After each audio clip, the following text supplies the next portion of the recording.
Okay, Lisa, but ultimately that's the problem, isn't it? It does not fall to the bottom line. Because they have to pay a lot of higher costs that were unexpectedly more than they had expected. And frankly, I find it interesting they also are downgrading their forward look. How much, again, are these the tea leaves of a wave of downgrades to margins to come? And how much are Target and Walmart, frankly, the precursors to something larger? When it was just Walmart, you wondered whether it was just about execution. TK, now you get a second data point and you wonder how many more still to come. We spent so much time last year saying, when's it going to happen? When's it going to happen? We're seeing it happen right now.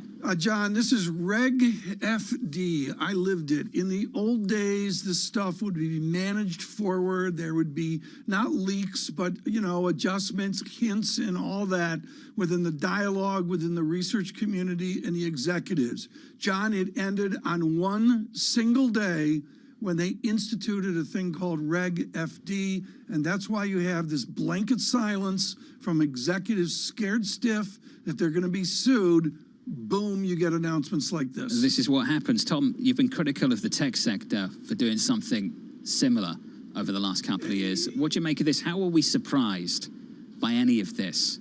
As I said earlier, I'm surprised we're surprised. If you speak to anybody outside of Wall Street and you say, we had a report this morning that the stocks are struggling with higher prices and everyone's shocked, Target's down 20%, they'd look at you with a blank face and say, what do you guys do on Wall Street? That's ridiculous. That's all you've talked about for a year. It's the magnitude of the margin drop. I mean, it's 2 divided by 8 to keep the math simple, which I believe is a 25% shortfall on margin from 8 down to 6%. I noticed, say, someone like Joe Feldman at Telsey Advisory Group, who reaffirmed an outperform on Walmart even after the hammering yesterday. These adjust off these announcements, you recalibrate, and a lot of people will keep a buy on Target. Yeah, I mean, I imagine, Tom, if you lose a quarter of your value, it's a better offer today. It's a little, John Templeton would say, shares are on sale. Just a bit. They are on sale this morning. We're down 22% on Target, Tom. Yeah, we are. I mean, that's where we are. Let's do this. We're going to dive forward here to maybe what the pandemic looks like in the rest of 2022. We get an update from Bhakti Hansadi, Associate Professor of Emergency Medicine, Johns Hopkins University. Bhakti, I'm going to cut to the chase. Cases a little bit up, hospitalizations a little bit up, but deaths pretty good. Are we going to see a little bit up on the tragedy of the deaths from this pandemic? I really don't think so. If you look at the ICU data, the percentage of hospitalized patients in the ICU is around 11%, which is the lowest number that we've seen throughout this pandemic. I do not anticipate deaths rising similar to hospitalizations and cases. Bhakti, we were saying before the segment that basically we have reached an endemic point, and yet the conversation increasingly is, okay, if I've gotten vaccinated and boosted and I've gotten Omicron, how protected am I 6 months later? How much does this actually lead to longer-term brain damage or longer-term COVID types of symptoms? How much is that a concern for you versus just lingering fears for people who have basically been conditioned by 2 years of just fear? Absolutely. So the truth is that even if you've been vaccinated, boosted ×1, boosted ×2, and now Delta or Omicron, you can still become COVID positive. But are you likely to then become hospitalized and die? Absolutely not. Regarding long COVID, it's not clear. And this is where the research now really needs to pivot and focus. There's numerous theories of what causes long COVID, and it's multi-mechanism, a combination of microclots, damage to the brain, damage to the vagus nerve, autoimmune pathophysiology. And we don't know how to quantify how much long COVID is really out there. And really, like, of those who have long COVID, how does it affect their activities of daily living? Right now, the focus is on symptom control. There is no obvious treatment, but we are getting to the stage where newer research papers are showing what are the risk factors for long COVID. What are the modifiable risk factors for long COVID, such as the presence of type 2 diabetes? Dr. Hansadi, we're speaking about this at a time when we've been seeing the reopening and we've been seeing it play out in markets and at businesses. I wonder if we're reaching a point where we've had the limits of how much of a reopening we've had. People are flying around. They're taking the risks that they feel comfortable with. Is this the new normal? Absolutely. I think every single American right now is assessing or reflecting on where we're at right now, what makes sense for their own families based on the risks of their families. Some families still have immunocompromised adults at home, young unvaccinated children under 5. And so we're defining what is our new normal. What does graduation weekend look like to you? Are you going to go to the graduation, or are you just going to have a small celebratory dinner in an open air restaurant? But there is options, and there's options to reintegrate as a community and a society. Dr. Wonderful to get your perspective on things, and good to see you again. Dr. Bhakti Hansati there of Johns Hopkins University, thank you. Not good to see what's happening with Target stock if you are long it.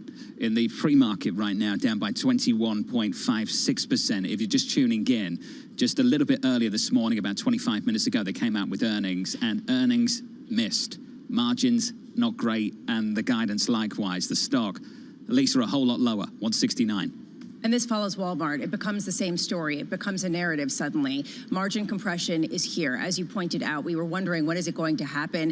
This is it, and it comes faster than the CEOs seem to have expected. How much is this a precursor of more to come? And really, we have to keep diving into that. How much is this a product mix and a clientele and a tertiary buying base that is more price sensitive? And how much is this something that really speaks to the Fed and speaks to momentum in the U.S. economy? Tom, the C-suite is surprised. The C-suite's surprised, but again, I'm going to go back to gross economics here and maybe something in here from Michael McKee. And the idea here that retail is adjusting to nominal GDP coming down, the animal spirit of the country, that huge fiscal boom that we had out of the pandemic, and you end up, John, with 12% headline growth or whatever the number was. And we're bringing that down, 7% headline growth. I'm looking at the Target comp sales, and it tells me a company that's getting back to normal, and they have to readjust. They have to readjust their expenses back down to that normal, say, 3%. Tom, you've touched on it perfectly. It's about how they adjust. Last year, they could adjust by putting up prices. The consumer price tolerance was there. And as you've said repeatedly through this morning, this time they have to adjust in a different way. It's through costs. And that's going to have consequences for growth. We're just beginning to hear this, folks, in the many conversations we have with economists and also with sell-side analysts. There's even some people, John, alluding to over-hiring, where people are coming back from pandemic. Yeah. Maybe there's too many bodies, and that will get, I would respectfully suggest, John, that will get back rapidly to where they want to go. That was Walmart yesterday. How quickly we've gone from understaffed to overstaffed, undersupplied to oversupplied. Margins are good, prices are up and we can't put them up anymore, and margins are suffering. Equities are down 0.5% on the S&P. Target's down by 22% in early trading. From New York City, this is Bloomberg.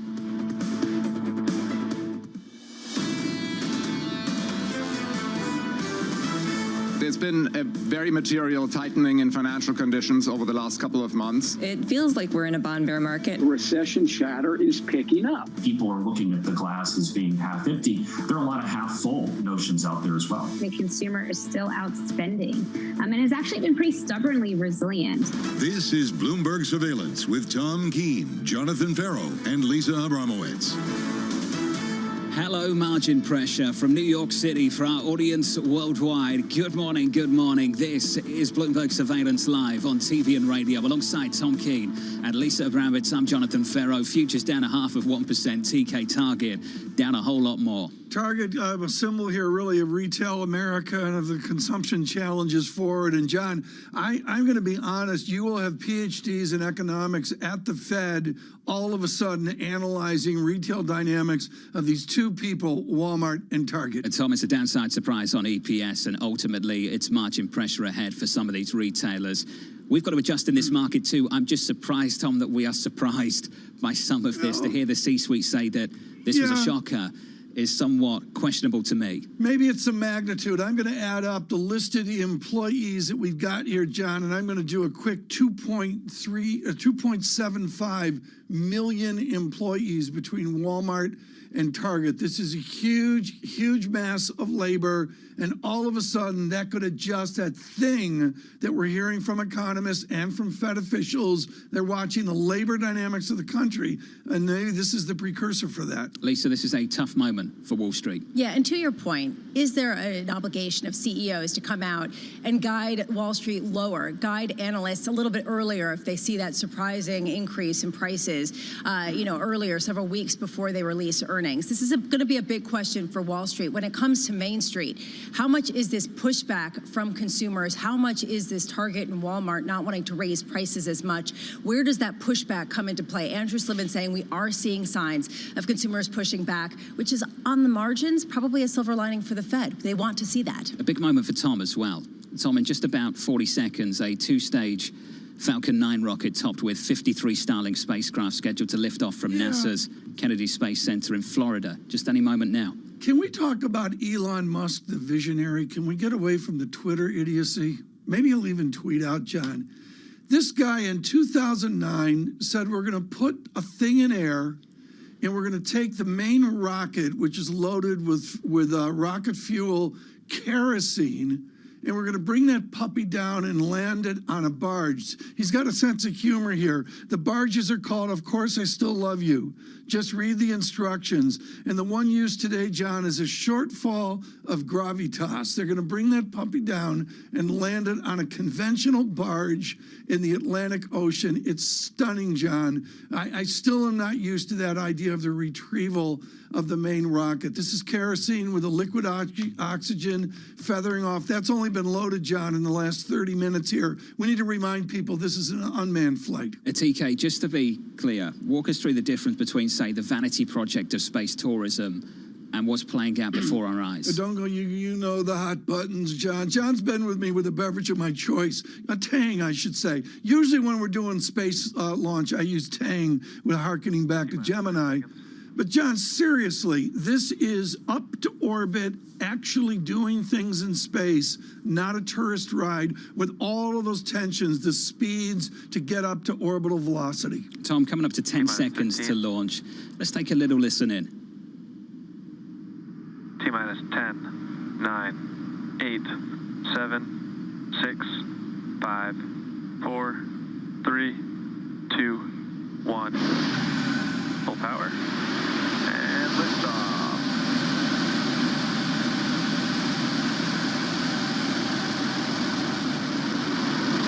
Vehicle pitching downrange. Nominal first stage chamber pressures.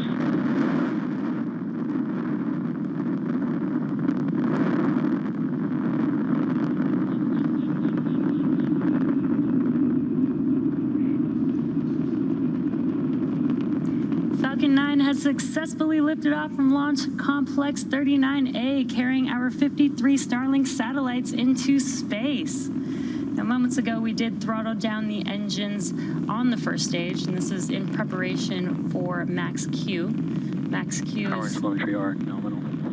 Max Q is the maximum dynamic pressure that the vehicle sees on ascent. John, that's a key point there. The maximum dynamic pressure is what we're talking about here, and that is a differential here of these very heavy payloads. John, the fundamental issue of this, back to the space shuttle, is the weight of what they're putting in space. That was an immense chemical challenge for private and public, for NASA rocketry to do, to get the chemistry right, to put bigger stuff in space. Just going from Mercury through to Apollo was a feat with the Saturn rocket, but you can see, John, and on radio, you know that these rockets today are much smaller, John, than the Saturn V rocketry of a world ago. This two-stage Falcon 9 rocket, Tom, topped with 53 Starlink spacecraft. A successful launch this morning. We're going to leave the pictures up for you following on Bloomberg TV, on Bloomberg Radio. We'll continue the market coverage as well. Futures negative about 17 points on the S&P 500. We're down by about 0.4%. On the NASDAQ, we're down by 0.6%. This, I think, is an important 24 hours.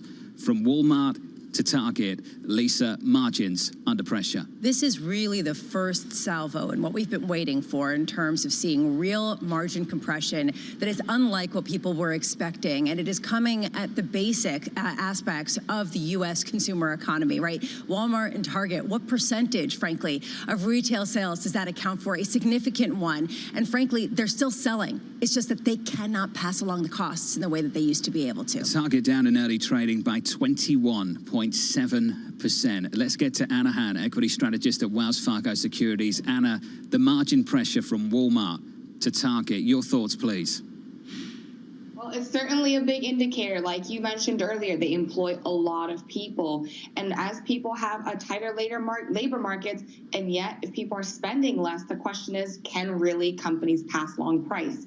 But keep in mind also, John, this is sort of what we're looking for, right? We wanted to see demand cool off a bit to balance things, to bring inflation more under control. So, it's sort of what we were hoping for, but also a little concerning on how much this raises the possibility of recession. And we're looking at the physics of a rocket launch right now, and they mentioned the maximum dynamic pressure. You did this ballet in your physics of undergraduate. Let's cut to the chase, Anna. Are we at the maximum dynamic pressure of inflation right now?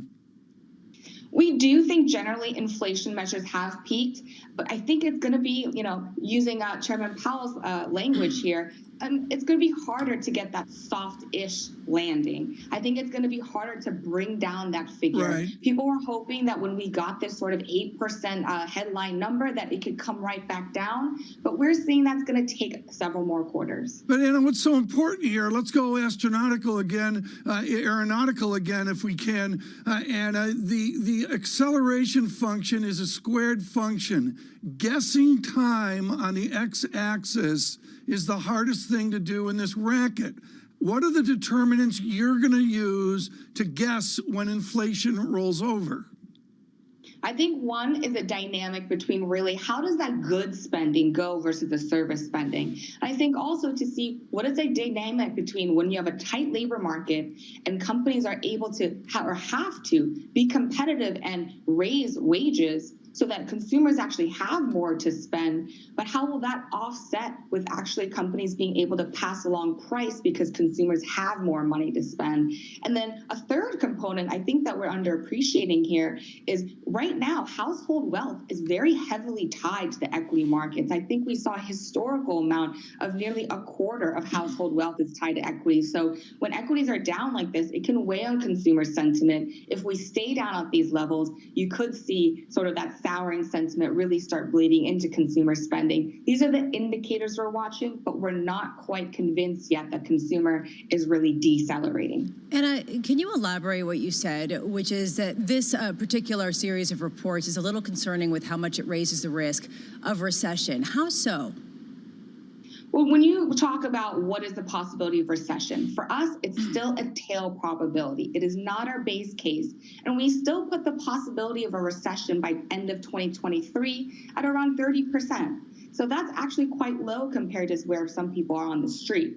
But the main driver and something that we've all focused on and relied on to pull us out of the recession post-pandemic and continue to drive our economy has been the U.S. consumer. The strength of spending and that willingness to spend, not just on goods, but as COVID was relaxed, as lockdowns relaxed, on experiences and get out there and travel and put that money to work and circulate through the economy. So if that driver starts to cool down, then becomes the concern, are margins really coming under pressure enough that earnings growth will turn negative, that GDP growth could turn negative? Again, not our base case, Lisa, but the tail risks could be getting bigger here. So there have been a number of strategists that have come on and said they still like consumer discretionary because there has been such a wave of spending and because of the strength in the consumer. Would you back away from that kind of idea based on what we're seeing right now in these numbers? I wouldn't particularly back away, but perhaps it wouldn't be our number one call here. And just to keep in mind, some part of that, we've been actually pretty negative on the retailing space to begin with, but we're still positive on the sources where you can have leisure spending, where you can have those reopening trades, the travel-tied industries.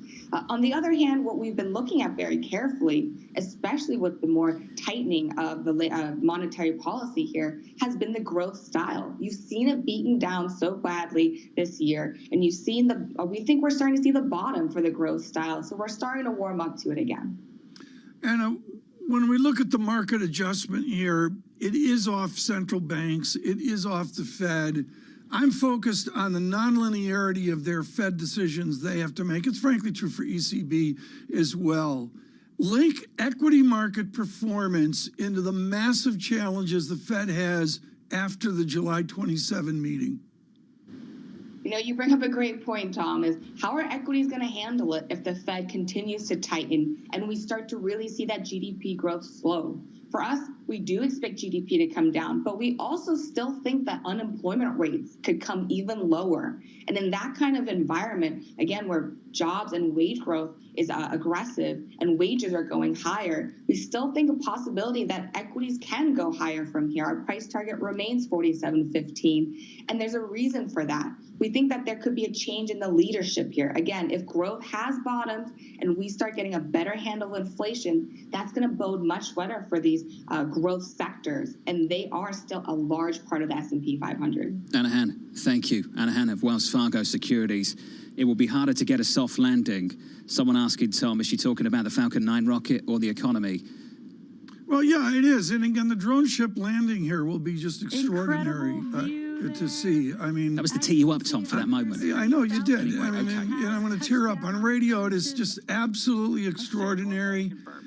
You know, we're making jokes. Everybody is about Elon Musk and the challenges he have. What's Twitter doing this morning, John? It was a 38 handle last time I looked, but I don't even know right now. This is not the Elon Musk of Twitter acquisition. This is a visionary who said you could take a huge hunk of rocket and put it on a barge in the Atlantic Ocean. And to witness that, I mean, it is truly the singular feature, John, of modern space technology. Always, always impressive, Tom. Let's get back to this market because we're seeing a monster move in Target. They got the drone ship at Target. Target is down by 21.6% in early trading. Lisa, it is Walmart Volume 2 on steroids. And so what does this mean going forward, right? Because this isn't necessarily a big part of the index like the big tech giants. However, we are seeing this basically speak to consumer appetite to absorb prices, and which prices, right? We talk about high gas prices that are heading higher, which points to that JP Morgan note that you were speaking about, John. We talk about food prices climbing here in the U.S. and beyond. How much is this starting to accelerate, pile onto each other to really affect the consumer appetite that we're seeing in these earnings that we're going to see beyond? Average gas prices in this country right now, pushing 460. Depending on where you live, might be a little bit higher, might be a little bit less. JP Morgan in that note, calling it, Tom, a cruel summer, that U.S. gasoline prices could break above $6. Can you imagine later this summer an average of $6? No, I cannot. How that changes the politics, how that changes all of the things that we talk about. I've got that famous chart, John, of a barrel of oil adjusted for inflation and income growth. And I don't know where that's going to be this summer. But, John, you bring up a really important point, just as we talked to Anahan about, which is this is non-linear. You go from $3, and then it's $3.60, and $4.20, and every dime up is a hugely non-linear feeling. And, John, I'll be honest, I can't do it because I don't drive. Everybody has a visceral story of what it's going to mean at 480 or at 520, et cetera. Something tells me that governments around the world won't get out in front of the public and cite this note from JP Morgan and say the following. Typically, refiners produce more gasoline ahead of the summer road trip season, building up inventories. But this year, since mid-April, U.S. gasoline inventories have fallen counter-seasonally. Yeah. That's not going to work politically, is it? Sounds like a good thump speech. Price gouging. Yeah, well, price gouging, or, you know, the raise nuance. Taxes. Refineries. Nuance does not work in politics, does it? We'll talk about the politics next. We'll head down to D.C. Futures negative 0.7 of 1% from a beautiful New York. This is Bloomberg. Keeping you up to date with news from around the world with the first word, I'm Rishka Gupta. Shares of Target plunging in pre-market trade. The discount retailer cut its profit outlook and missed first quarter earnings estimates. Target says a surge in costs shows little sign of easing anytime soon. The company's fuel and freight charges were $1 billion more than expected. And they're the most hawkish remarks yet by Federal Reserve Chair Jerome Powell. He says the Fed will keep raising interest rates until there is, quote, clear and convincing evidence that inflation is in retreat. Powell told a Wall Street Journal live event the economy is strong enough to withstand tightening. And inflation over in the UK has risen to its highest level in 40 years. Consumer prices surged 9% in the year through April. A big chunk of the increase came from a rise in energy prices. All that will add to pressure for action from the government and the Bank of England. And Finland and Sweden have made it official. They've now applied for membership in NATO, a move that reshapes Europe's defenses. Still, the two must overcome opposition from Turkey's President Erdogan. Erdogan alleges both countries support Kurdish militants that Turkey sees as terrorists. And the board of Twitter says it plans to enforce its $44 billion agreement to be bought by Elon Musk. Directors voted unanimously to recommend that shareholders approve Musk's bid of $54.20 a share. That's almost $16 higher than where the stock closed on Tuesday. The board's statement came as Musk appears to be maneuvering to ditch or renegotiate his offer. Global news 24 hours a day on air and on Bloomberg Quick Take, powered by more than 2,700 journalists and analysts in more than 120 countries. I'm Rishka Gupta. This is Bloomberg.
Exclusive interviews with the most influential figures in finance. Lloyd Blankfein. Deflation is a terrible thing. Inflation you could tolerate. Kathy Wood. Tesla will be in the pole position to dominate. Jeremy Grantham. We've had a very, very abnormal honeymoon Goldilocks period. First available on the Bloomberg Terminal, then on Bloomberg Television and Bloomberg.com. Front Row, the best seats in the house for business's greatest minds.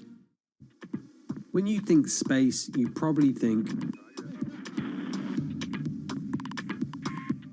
one space agency that travels under the radar is ESA, which is surprising considering what the European Space Agency has achieved and how vital it is to the global space industry.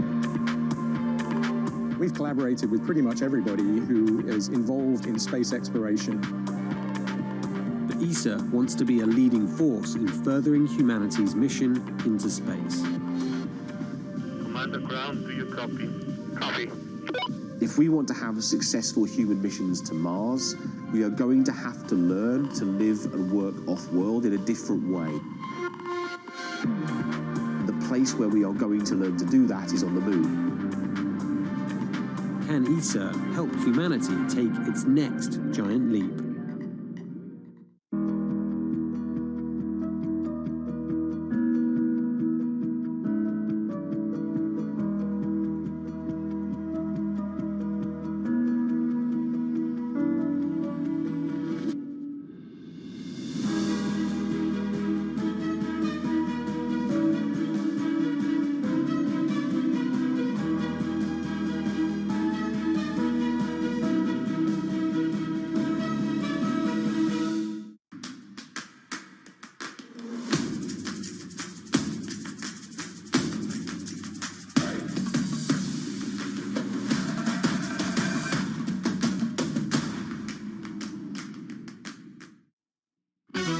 season continues. There's so much nervousness in the market right now. This market punches you in the face. Bloomberg is fastest with the numbers and analysis. Big numbers from Disney. It just slammed expectations. Bloomberg, the fastest numbers and analysis you trust.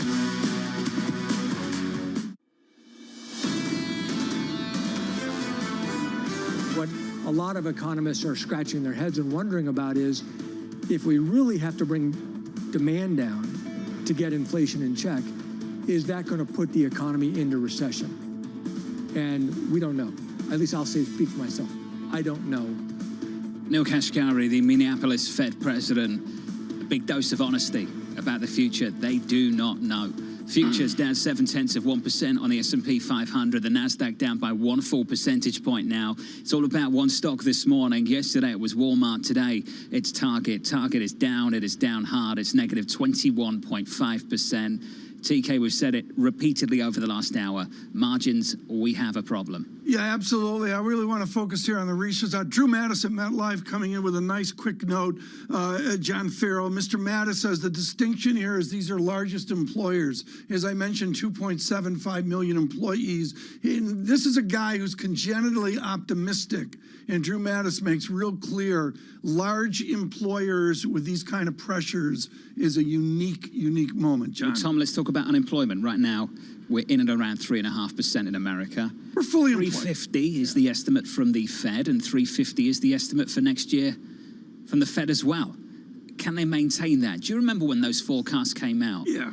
And Diane Swank came on the show and she said, this is fantasy land. And Scott Minerd said the same thing. Yeah. How are they going to do this? Tighten financial conditions, get inflation down, rebalance the labor market, and keep unemployment at 350 and 350. And folks, this is really important that we have a test tube known as the United Kingdom where they've been working on this since the 1920s. And the answer is the fantasy in the textbooks is just that, a fantasy. And we're going to have to confront it here, John. And again, my core theme here, corporations will adapt to preserve their financial conditions and to preserve their free cash flow. That's what happens. And Tom, you've said that so many times and said it so well over the last couple of years. Okay. It's the change. Not as well as Lisa. It's the change in how they're going to adapt, Tom, that I think you're onto something now. Speed, rate of change. And cost, Tom, cost. You pull a different lever. You know, at the end of summer, your summer home, you got your Bloomberg terminal going, and you're like, okay, we got to do October planning into next year. John, all of that, as of yesterday, has been yanked forward. The C-suite surprised, Tom, and I think we're all surprised they're surprised by the inflationary backdrop. I'm going to digress right now. Anne-Marie Horton with us, our Bloomberg Washington correspondent, and one of the first people in Washington to take an interest in me at Bloomberg was one David Gergen. You know him from CNN, but far more is Mr. Gergen's public service to Republicans and Democrats at Anne-Marie Horton's White House. Anne-Marie joins us now. Gergen out, Anne-Marie, with an important book on leadership, and Kathleen Parker writes it up in the Washington Post this morning. And now, you are the youngest person in Washington, Anne-Marie. The net problem is the next youngest person is 78 years old. How did we get to a Washington that you cover, Anne-Marie, where 80 is a normal age for leadership? Well, Tom, I can assure you, I'm certainly not the youngest person in Washington, but you're right. I am on the younger scale, especially when you look at our elected leaders. And this Washington Post article you're talking about is the fact that all of our elected leaders, when you look at really the leadership, Senator McConnell, Speaker Pelosi, the President of the United States, potentially the former President Donald Trump, who wants to take on the current President of the United States in 2024, are all in their 70s and 80s. And this is the world we live in, where the leadership is at the upper end. I'm not trying to be an ageist, but they are aging. And you have a much younger as well voting constituency. So there really is this division of who's leading Washington, potentially those who are really the constituents of the country. Anne-Marie, are we getting any sense of how that leadership is changing based on the primary results that we've gotten so far out of places like North Carolina and the ones that we've heard from Pennsylvania? Well, when you look at North Carolina, the really big dramatic headline is Madison Cawthorn, the representative, and he's been ousted. He had a last-minute influence of support from the former President Donald Trump, but it does seem like the old Republican guard really had enough with some of these headlines coming out of him. This had to do with claiming about Republicans and orgies on the Capitol, cocaine, etc. We would call that potentially the Democratic Party. This White House would call him maybe part of the ultra MAGA.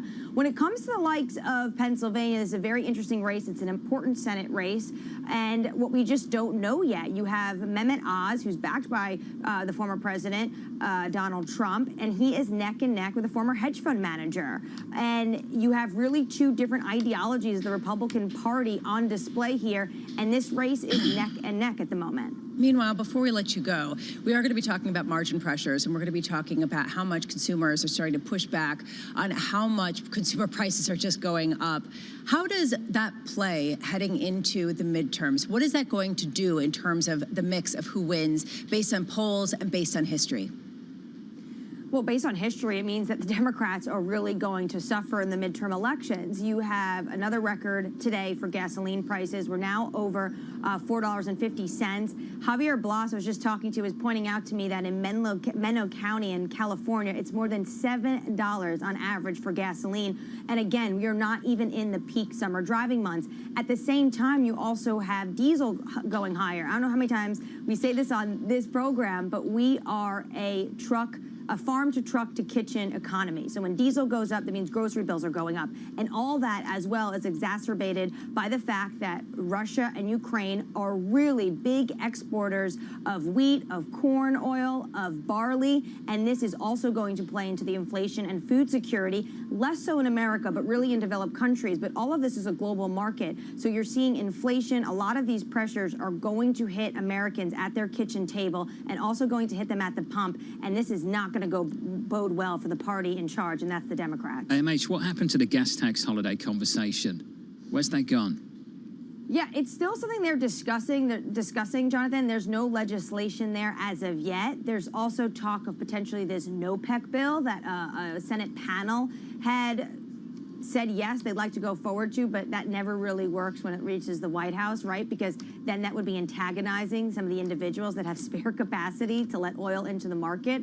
The issue with the gas tax is potentially they'll make gasoline cheaper, which maybe would then have an indirect effect of not helping them, because that would mean maybe more people would go out, fill up their tank, and then demand would continue to surge. What you really need in this kind of market is demand destruction. AMH, Anne-Marie, down in D.C. And Tom, that's the bottom line. Demand destruction. That's what many people are focused on. Yeah, but how many people can substitute out a gallon of gas? Precisely. I mean, with what? I still have to go to work. Consciously remember, John, maybe in the second OPEC crisis, up we go, down we went, up we went again. Then there was 1986. Should I drive to the other side of the city? Did I really want to spend the money to go, a fair amount of distance? Are we back to that? And it'll be interesting. Well, it's not about, the cities. It's about what you call here the flyover states, Tom. It's a very different way of living. And these policies are always set by people in cities. And I know they call them the coastal elite, but ultimately, Tom, they're pulling the policy levers. And well, you drive up to getting driven by Uber. You drive up to Fort Collins and see if you can get a case of Coors 3.2.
about what they call black soot, caused by the manufacturing and consumption of these fuel products in the illegal refineries. Oil theft, known as bunkering, and the refining of its spoils is worsening the damage from decades of fossil fuel exploitation, creating one of the world's most severe ecological disasters. Our sacred forests, our homes have to give way to oil wells, and no one gets much benefit. Imagine a resident of Port Harcourt who inhales this soot every second in 24 hours, 7 days a week, 30 days in the month, and for years now, we are dying slowly but surely, and our lifespan is reducing every day.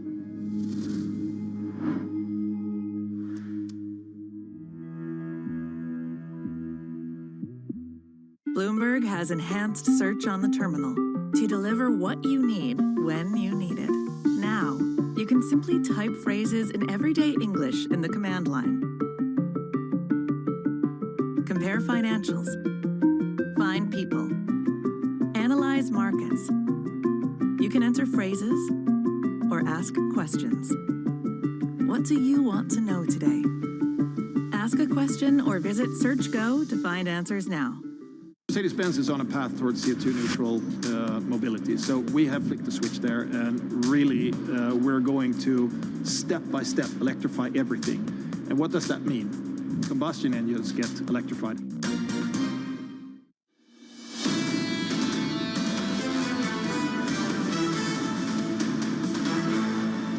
Bramo's got a treat for you in a moment. I'm looking forward to it. Futures are negative on the S&P. We're down about 0.8% from New York City this morning. Good morning. On the Nasdaq 100, down by more than 1 full percentage point. And we took a little bit of a dive about an hour ago following earnings from Target. And it's about the margins, a downside surprise, and the fact that they are surprised. I'm surprised, they're surprised, we're all surprised. I'll carry on a little bit later. Futures are negative. There's a problem here. There's a squeeze on the consumer. They can't pass on the higher costs, so they've got to absorb it through margin pressure. Tom, we've talked about that for so long over the last year, and now you're seeing real evidence of it from two of the biggest retailers in this country, Walmart yesterday and then Target today. It's a shift out. There's no question about it, John. I would be more optimistic and say these companies will adapt. And as Drew Madison, MetLife, wrote into me, they're going to do it because they're ginormous. Think what the little guys feel after seeing these challenges with the ginormous guys. Well, let's dress up that optimism, Tom. Make it a little bit more clear. Are you optimistic from the investment side, or are you optimistic from the economic side? I could go both ways. Because from the economy side, if they're cutting costs to support profits, I would say that's problematic for this economy. I would respectfully suggest the Fed's going to walk it back. On what, Tom? Not sure. It's a tough task. Bill Dudley would say I'm wrong.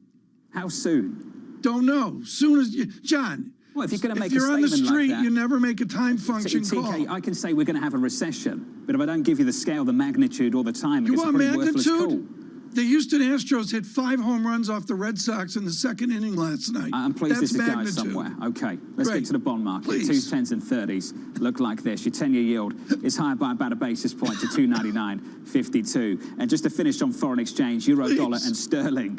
Cable negative by 0.7%, 124. Inflation in the UK at 9%. The Bank of England stuck between a rock and a hard place. And as for the euro, we've had official after official talking up interest rates getting back to zero over at the ECB. Ollie Rehn the latest, and I have to say he's one of the more neutral members of the ECB, not one of the most hawkish members of the ECB, talking about maybe quickly getting back to zero. That's the story in foreign exchange, euro dollar 105.12. Let's get you some single names.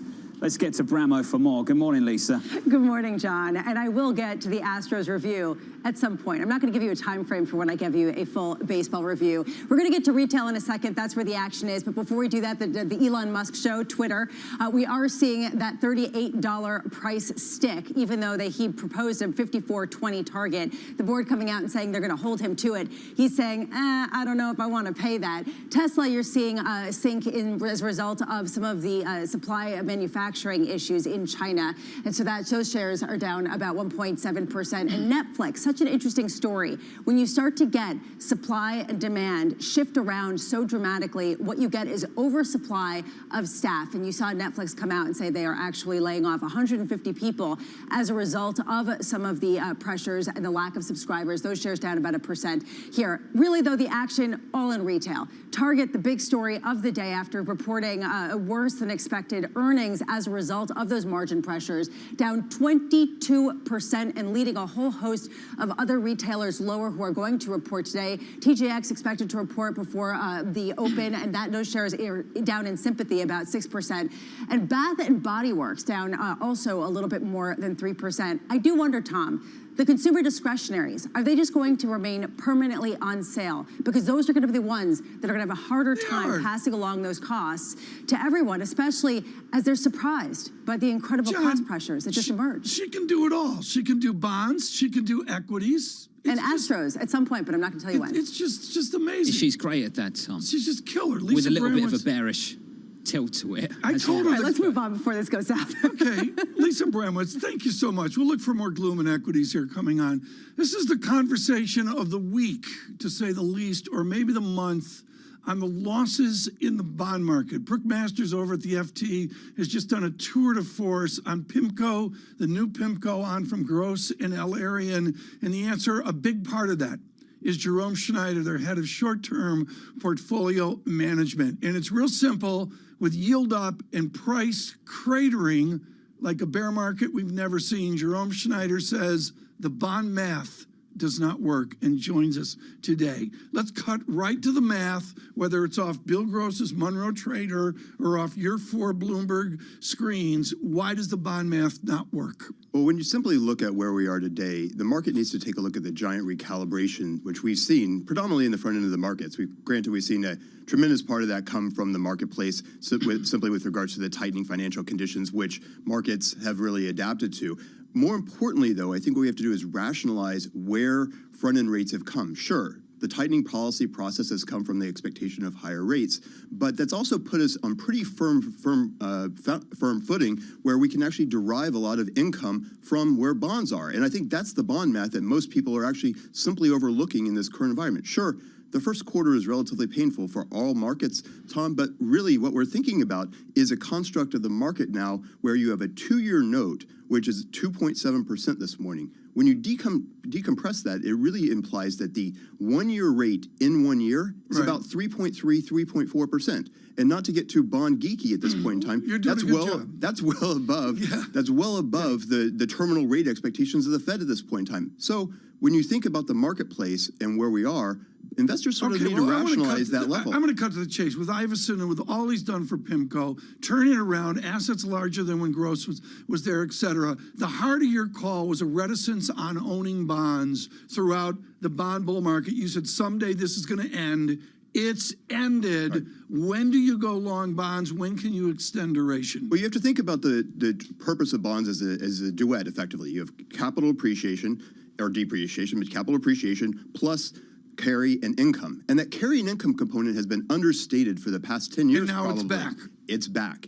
And so one of that part of the duet is having the second part of the symphony actually come into play and help accompany the theme that is going to be played at this point in time. And that's fundamentally what we need to be thinking about portfolio construction. You know, there's a fundamental change here, Tom, which is simply that not only are we dealing with financial conditions, which are clearly in flux, but liquidity conditions, which are in flux. And that simply means that for an investor, there's a few things that they need to keep in mind. One, transaction costs are higher in their portfolios. Two, when you think about risk allocations, those risk allocations need to be a little bit longer in terms of tenor and also stickier, meaning that the cost of those funds actually is more punitive. And so we need to be thinking about ways to mitigate the volatility in the portfolios and the cost of these transactions, these transactional costs, which means ultimately you need more cash, you need more fixed income in the portfolio. So while it sounds like we're sort of talking our book, when you've seen where we've come from since 2021 with flat yield curves, flat credit curves, we actually find ourselves in a pretty defining moment now where the recalibration of front-end rates and rates in general sort of puts that duet back into something a little more harmonic right now for people's ears. Jerome, this duet sounds lovely, and I'm sure that it actually is a very great narrative to paint for clients. I wonder how much soothing they require after seeing their earnings statements, the results after a quarter that was absolutely horrible, right? A bloodbath for many people in terms of just total losses. How much do we get withdrawals from some of these short-term bond funds that exacerbate this? How much do we get banks reassessing their teams of people and cutting jobs as a result? I mean, this can't go in a vacuum when you see this magnitude of losses in something supposedly safe. Yeah, it's a great question, Lisa. And I think fundamentally, when we think about the market and where we've come from and where we are today, you can't be dismissive of performance in the first quarter, but that's the beta largely. That's the recalibration of rates. And again, the level set is very important here. We came from a very low rate environment with tight credit spreads, and more importantly, very relatively flat yield curves. People were reaching for income. People were reaching for return across all markets throughout 2021. So when the recalibration happened in early 2022, it shouldn't come as a surprise that there is some mark-to-market losses. But this, again, is where the math comes in. And I think investors really should rationalize that starting point. So when you think about, as an example, the beta, if you will, of where fixed income has gone, sure, bond prices have moved lower, rate yields have higher. But if you look at sort of the front end as an example here, the one-year index was down about 100 basis points, 1%. Bonds moved from par to $99 over the course of the first quarter. But what we've also done is recalibrate that income and carry component from something of around 50 basis points to something closer to 3%. And so when you put those two pieces together, that puts us in a context of a total return, which is actually still positive. So while we've had a little bit of short-term pain, especially across some markets, the fixed income market actually still can be rewarded for that second component of total return. So that's the part that I think people are going to have to rationalize. Now, in terms of the broader market, Lisa, agreed. That's something that people are going to have to think about in terms of not only the changing financial conditions that are out there, but also the change of opportunity. And so the question is it really time to be a hero per se? Well, I think you have to think about ways to sort of, keep pedaling effectively. And to do that, until we get clarity on liquidity conditions, clarity on where the Fed is going, and the overwhelming urge, as Jerome Powell stated yesterday, to continue to fight inflation can create a reasonable amount of volatility for investors in their portfolios for the periods to come. And I think that ultimately is the construct of thinking about portfolio management these days, is to try to limit volatility and to try to seek out ways to produce returns without adding to volatility in portfolio construction. And that's whether you're an institutional investor or a retail investor. Those premises really are the same from what we've discussed over the past few weeks with our clients. Jerome, how busy have you been? Very, very busy. That's what I was thinking. And when was the last time you were this busy? It's 2015 and 16, and that was the exact type of market where we had rising interest rates. People were a little bit fearful for where the Fed was going. The transparency wasn't exactly clear. What the impact of rate hikes were going to have happen on the market wasn't exactly clear. But yet investors were looking for a salve. They were looking for a way to really immunize their portfolios and, more importantly, allow them to sleep at night. How do you claw your way back from a 12% price decline, full faith and credit, quickly here? How do you do that? You effectively look at ways to minimize where you are on the interest rate curve, look at ways to minimize the interest rate risk and credit risk within portfolios, and not necessarily stay high in quality. And those are the ways that you can sort of continue to add carry to your portfolios. Jerome, great to catch up, as always. Good to see you in person too. Jerome Schneider there of PIMCO. Futures down 0.8% on the S&P and the Nasdaq 100, negative by more than 1 full percentage point, and Target heading south and then further south, down 22.6% in early trading. This is Bloomberg.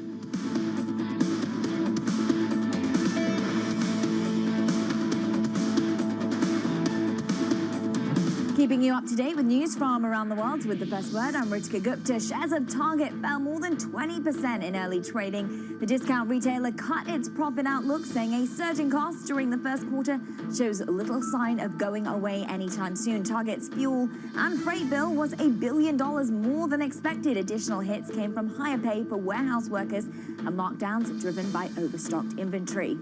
The EU is considering whether to use proceeds seized from Russian oligarchs to help rebuild Ukraine. The EU also will propose issuing joint debt. Ukraine's foreign minister, Dmytro Kuleba, told his European counterparts that the reconstruction bill could reach $1.1 trillion. Andrea Orcel is a titan in European banking. He transformed the investment bank at UBS and then battled Santander over its botched attempt to hire him as CEO. Now he's leading Italy's Unicredit at a time of war and inflation. In his first TV interview since taking the helm, Ocha spoke exclusively to Francine Lacroix, Bloomberg's Front Row. Inflation is biting. We see for low-income or lower-income families really difficult to deal with the rising cost of energy. We also see that for companies that had investments or that were dependent on energy or on grain to a certain extent, the whole value chain has been completely destroyed. And the shares of Unicredit are up some 17% since Orchel's arrival last April. Global news 24 hours a day on air and on Bloomberg Quick Take, powered by more than 2,700 journalists and analysts in more than 120 countries. I'm Ritika Gupta. This is Bloomberg.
Access the financial world on demand. Hear from leading economists, policymakers, and industry experts via live and on-demand webinars, only from Bloomberg. Start exploring to see what's moving the markets. Visit Bloomberg.com/webinars. Companies now, they're getting hundreds, maybe even thousands of applications. So software has come in to automate the process. You want to write your resume for robots, not for humans. The only job your resume has is to be comprehensible to the software that is reading it, because that software or robot is going to decide whether or not a human ever gets their eyes on it. These things are programmed by a certain segment of the population that might not be totally inclusive or not be fully aware. Concerns about how this technology could exacerbate discrimination. For the FTC, I think foremost, the FTC needs to be making sure that we're fully understanding this technology.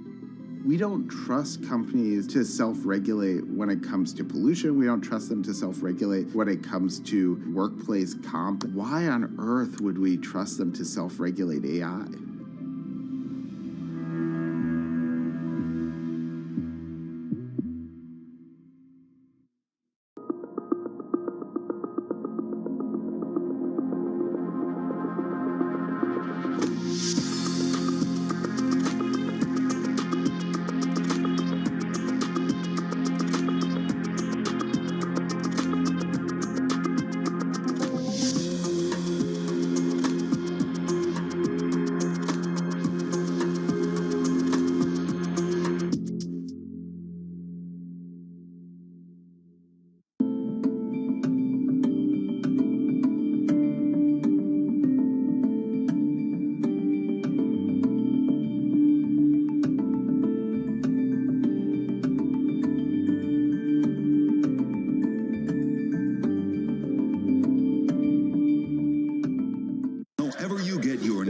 Daybreak with Lee. On Bloomberg Radio. Welcome to Daybreak Australia. This is Bloomberg Technology. This is Bloomberg Green. On TV, radio, and the web, this is Bloomberg.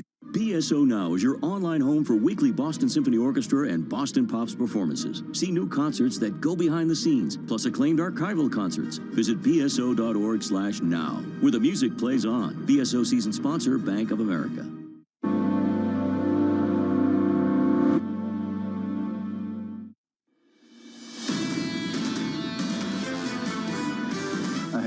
concerned that we need to take aggressive action to keep inflation under control. But right now, I think we have a good plan in place. We've made a lot of moves.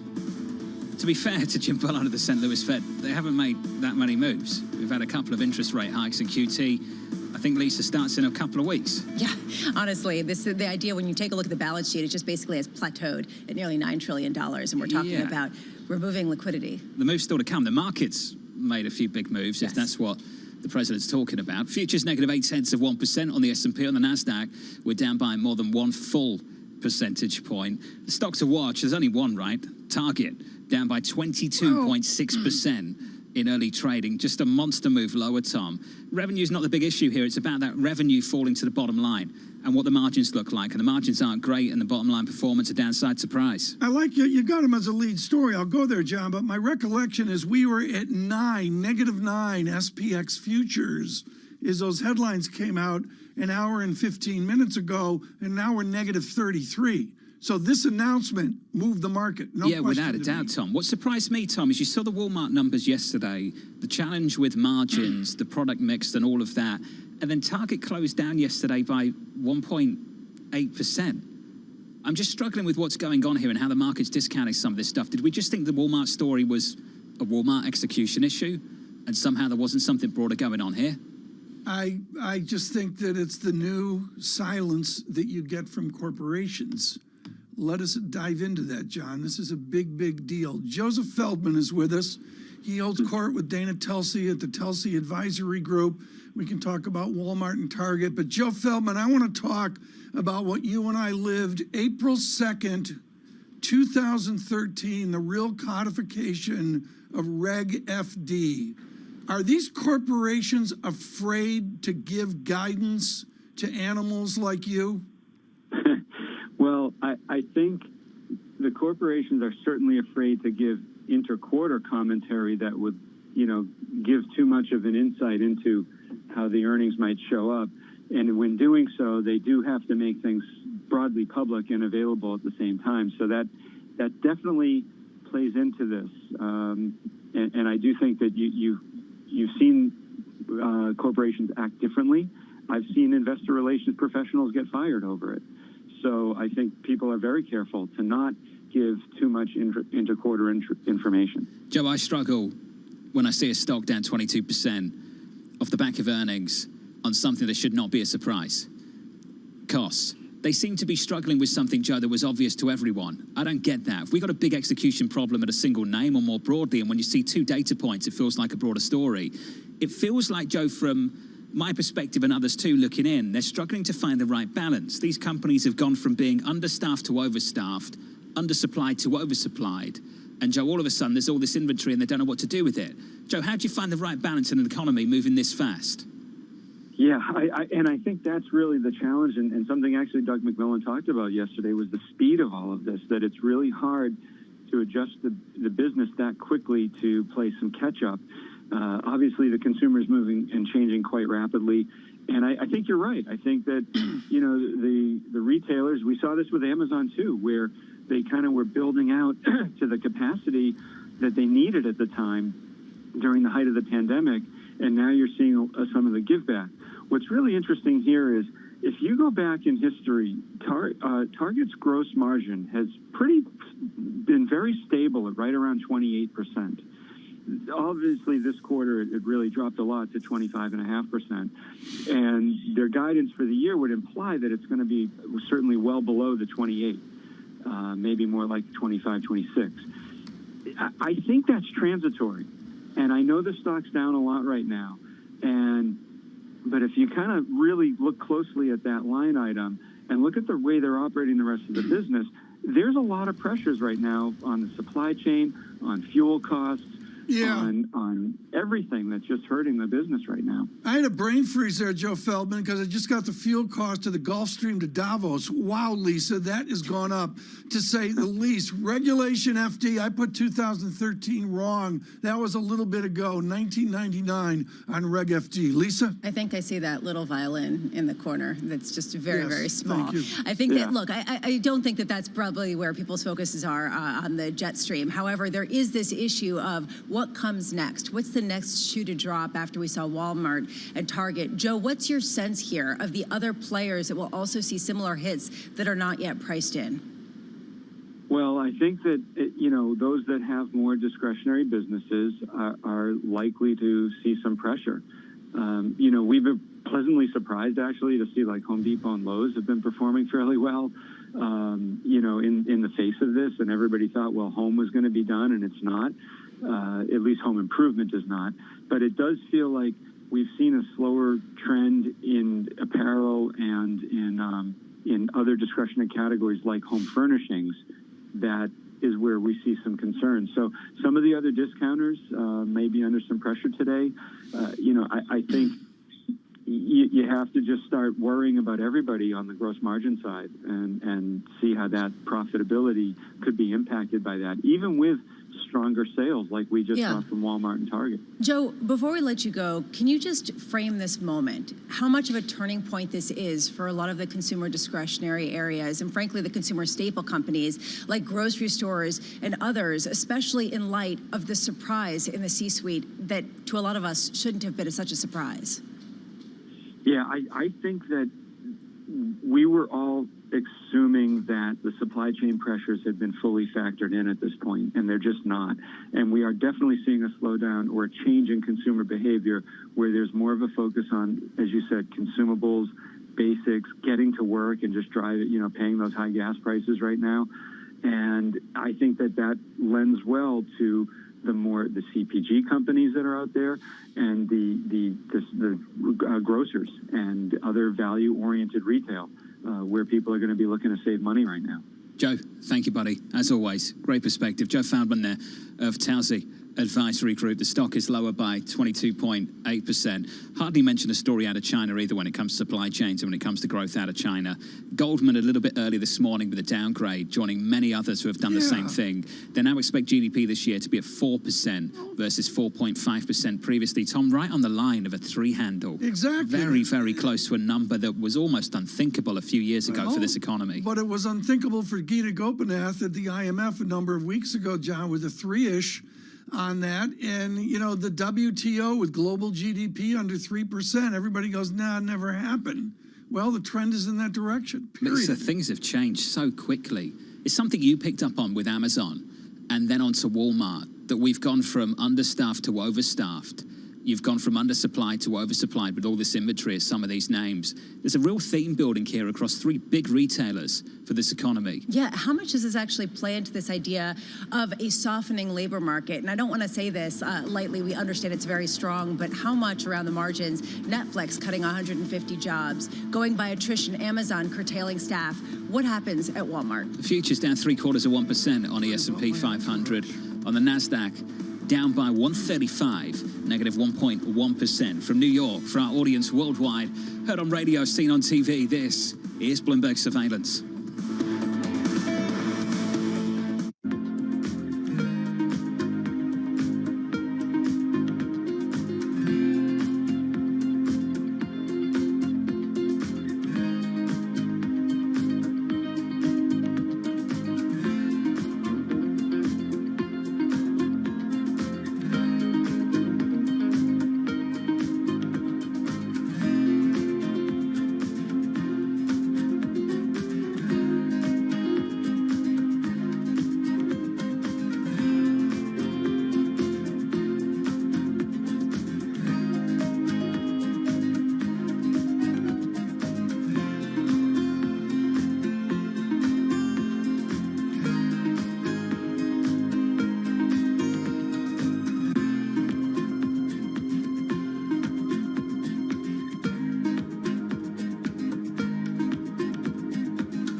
almost the end of the year, but Bali is still quiet and empty.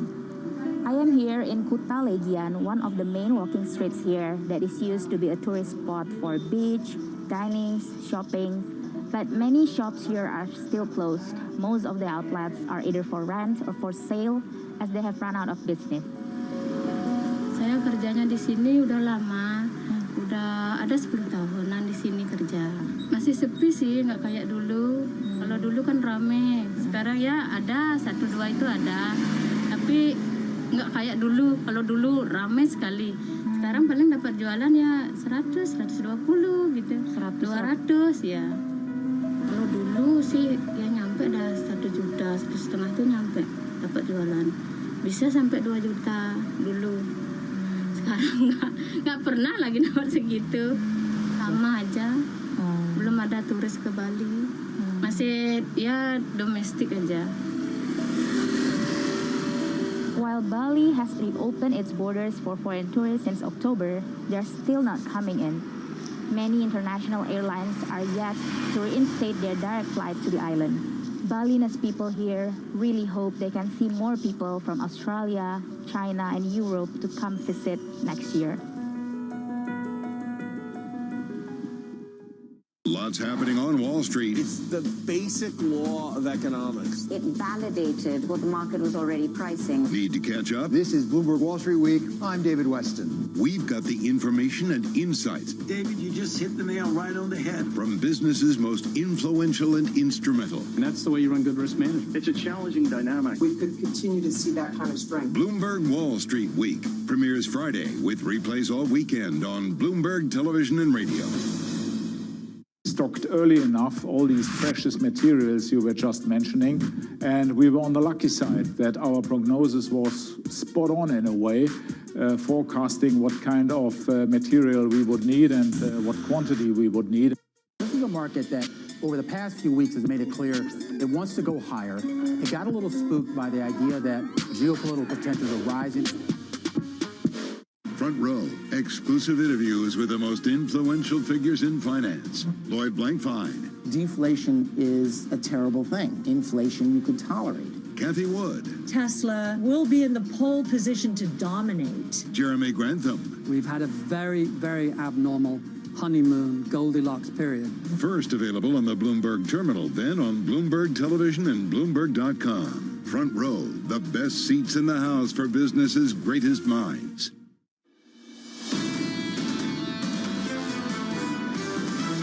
There's just a lot of pessimism in the market, more than we've seen in years. Don't fight the Fed is definitely the mantra in the bond market. The Fed is still trying to bring down, slow the economy, slow employment. For the Fed to rebalance or support the rebalancing in the economy, they do need to cool demand. The trajectory of inflation is important. This is Bloomberg Surveillance with Tom Keene, Jonathan Farrow, and Lisa Abramowitz. Good morning, everyone. Jonathan Farrow, Lisa Abramowitz, and Tom Keene on radio and television. And we interrupt this hour of Bloomberg Surveillance to see retail America at new lows. John, Target just breaking down 24%, a big 51-point move right now. It is Walmart Volume 2 and some in a big way. Walmart got hammered yesterday. Target showing Walmart what a real hammering is all about. Tom, margin pressure, it's here right now. We're talking about it for quarters. Here it is. And what we gave you as a value add in the last hour, John, it's about the bottom, the net income, and yes, it's about EBITDA and all the others. Joe Feldman and Telsey, John, goes to where the Target executives are, which is up the income statement to gross margin. And the way you fix gross margin is cut costs. I'd love to know where the Target executive has been, Tom, over the last 3 months. In fact, the last year. Have they been under a rock? TK, you're telling me that you can be surprised by higher costs. How are you surprised by higher costs?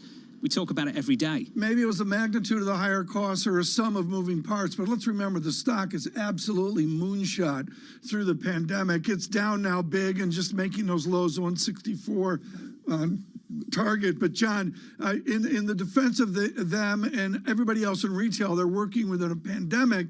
But now it's over. Now what? And that's the problem, Tom. They're struggling to find the right balance. I think Lisa's done a great job of this over the last couple of weeks, just joining the dots between, say, what's happened with Amazon, what's happened with Walmart, what's happening with Target. We've gone from understaffed to overstaffed, undersupplied to oversupplied. And there's clearly a problem that didn't exist 12 months ago.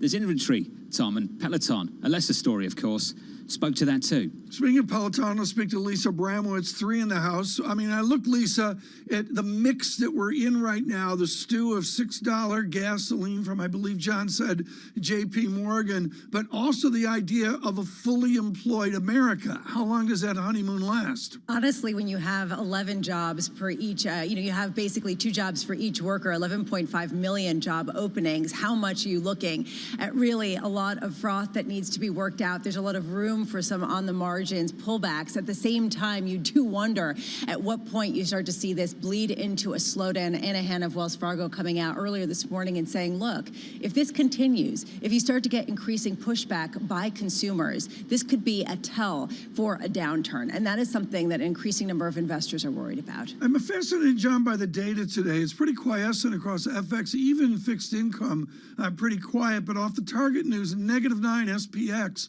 has become -33. Futures are down 0.8% on the S&P. On the Nasdaq, Tom, we're negative by 1.15%. Looking at the Treasury market, yields higher by about a basis point at 299.15. You're talking about the quiet in fixed income. Let me tell you, in credit, in corporate credit, the world of corporate debt. Did you see Peloton yesterday, Lisa? No, I missed that. Yes. Fascinating. A $750 million loan, something like an 8% yield, and Lisa, the demand for that off the Richter. I didn't really know what to make of this other than people are actually getting yield. At the same time, you do have to wonder what kind of warrants were on there and basically assurances. Maybe they got guarantees for getting some bikes to pay them back if they were not paid back otherwise. If you want yield, here it is, John. You can get it. And this is what a lot of people are looking at. You've got companies that are not going to go out of business in the near term. They're going to pay those coupons. Go and get it. You can actually make your bogeys if you're a pension fund for the first time in a long time. I'll stay away from the idea of guaranteeing whether those coupons get paid. I have no idea what's going to happen with some of these companies. Literally, look how fast things are moving, Tom.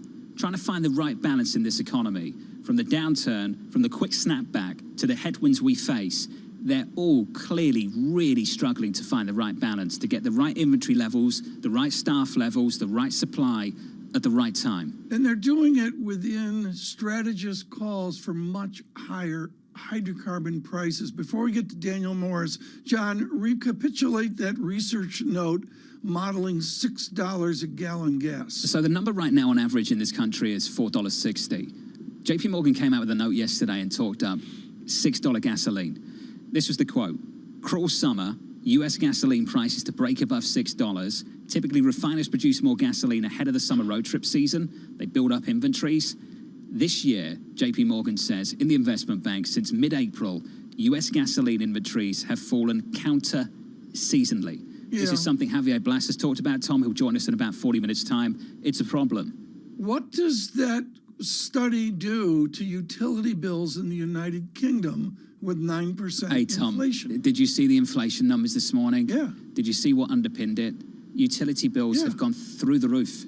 Well, where are they with $6 a gallon American gas? The answer's higher. I think the answer is things could get worse before they get better, Tom.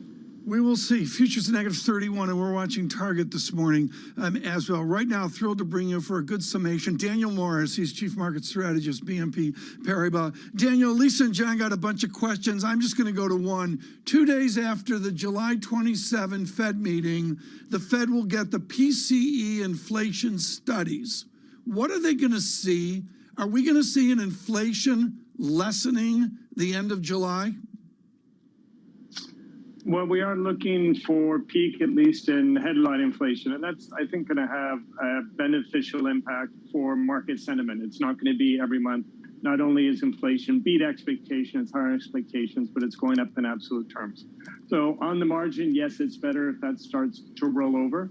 But we know we're still going to be at a high level in absolute terms higher than the Fed is going to be comfortable with. So I think kind of regardless of what numbers you actually see in the PCE, the conclusion from the Fed isn't going to change at all, which is this is just way too high relative to our target. We're sticking to our plan to raise rates. And if anything, the risk is that they raise more than what you see priced in the market right now. The earnings call just starting with Target. The CEO, Brian Cornell, making a few comments saying they're facing multiple cost pressures, that we know.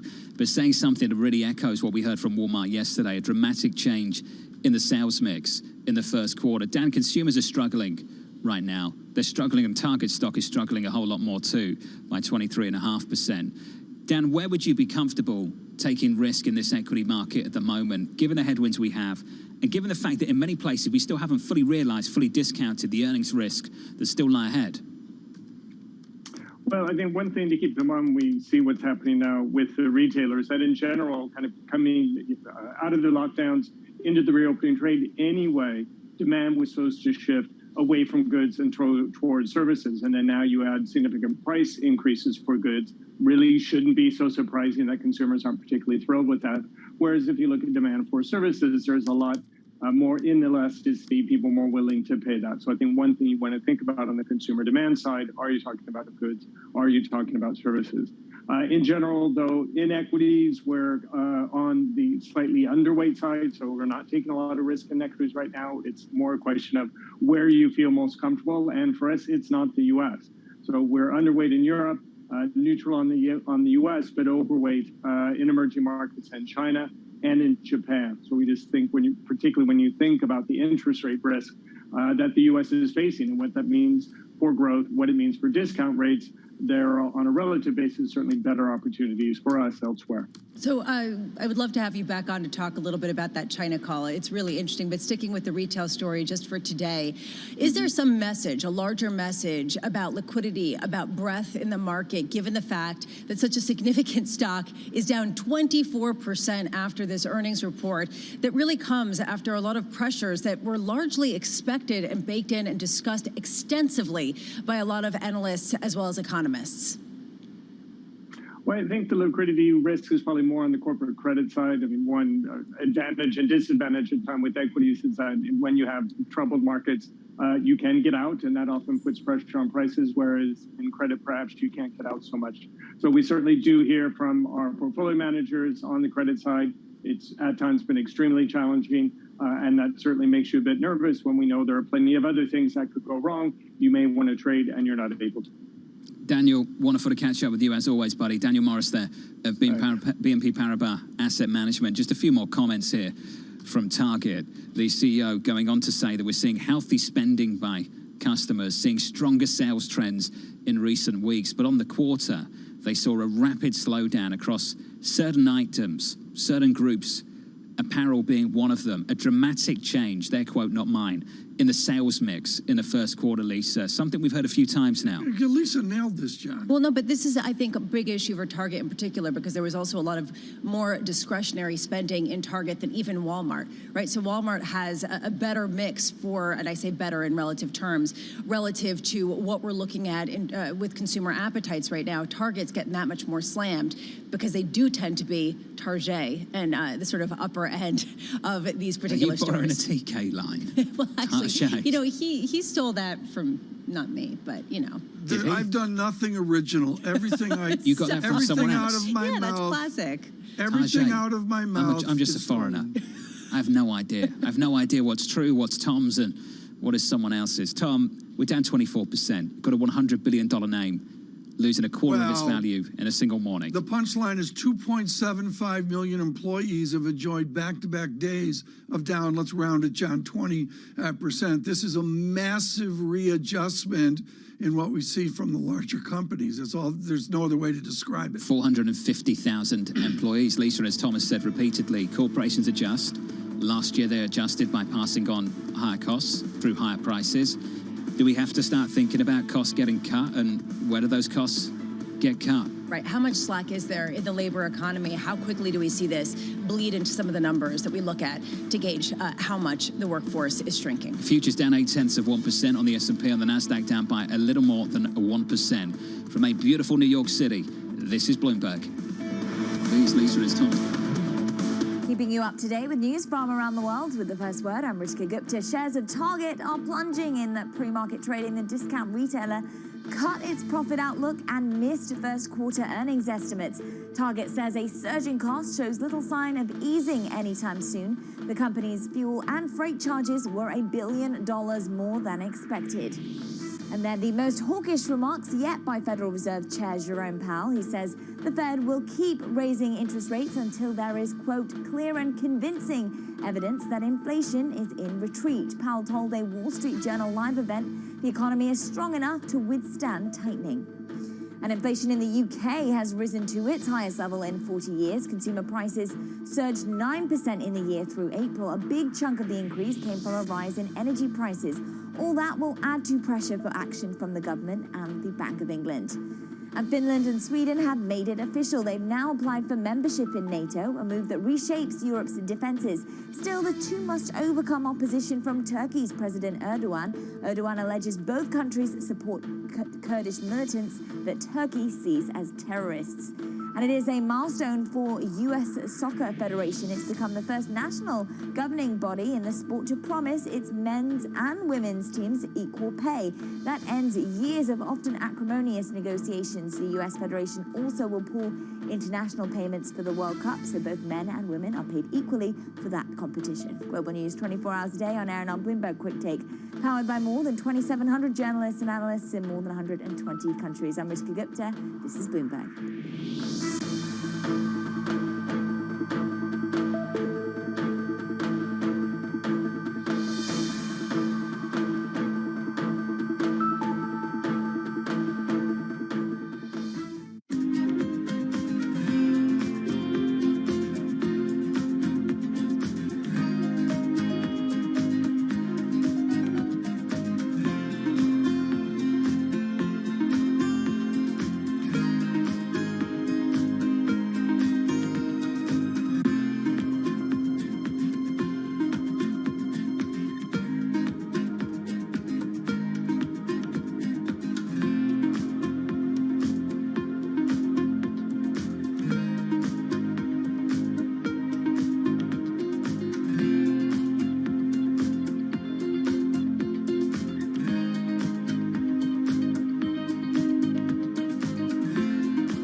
The Indian city of Jamnagar is a money-making machine for Asia's richest man, Mukesh Ambani. His company Reliance has the world's biggest oil refinery complex here in the city. Jamnagar is also where Ambani is making his newest bet, a $10 billion investment in green energy. His ambition is closely aligned with the Indian government's plan to reach net zero emissions by 2070. But Ambani is not alone. India's second richest man, Gautam Adani, has committed $20 billion of investment over the next decade. But India's massive dependencies on fossil fuels have some environmental advocates questioning the realism and sincerity of those green ambitions and those of its two biggest billionaires.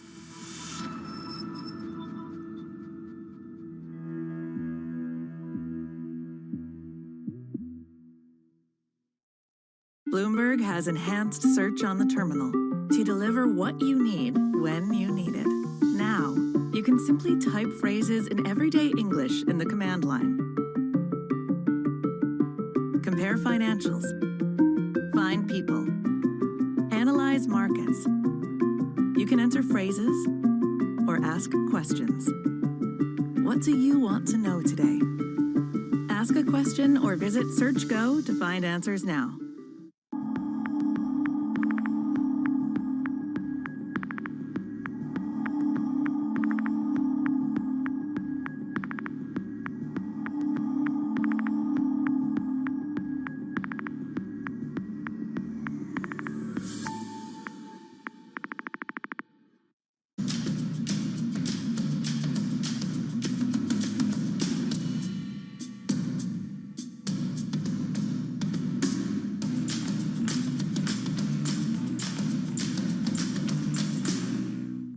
think that it's hard to put your head around any narrative. Let's just be honest. We've had sort of a shift in, are we in some sort of stagflation fears moment? People were talking about that all day yesterday.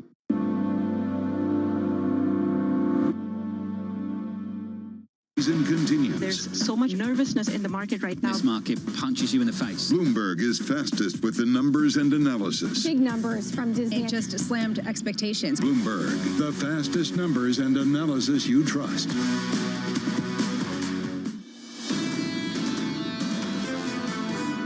We're now looking for only 1.25% growth this year on a fourth quarter to fourth quarter basis, and then 1.5% next year. And I think that's needed to create a little bit more capacity in the labor market in particular, alongside an improvement in labor force participation.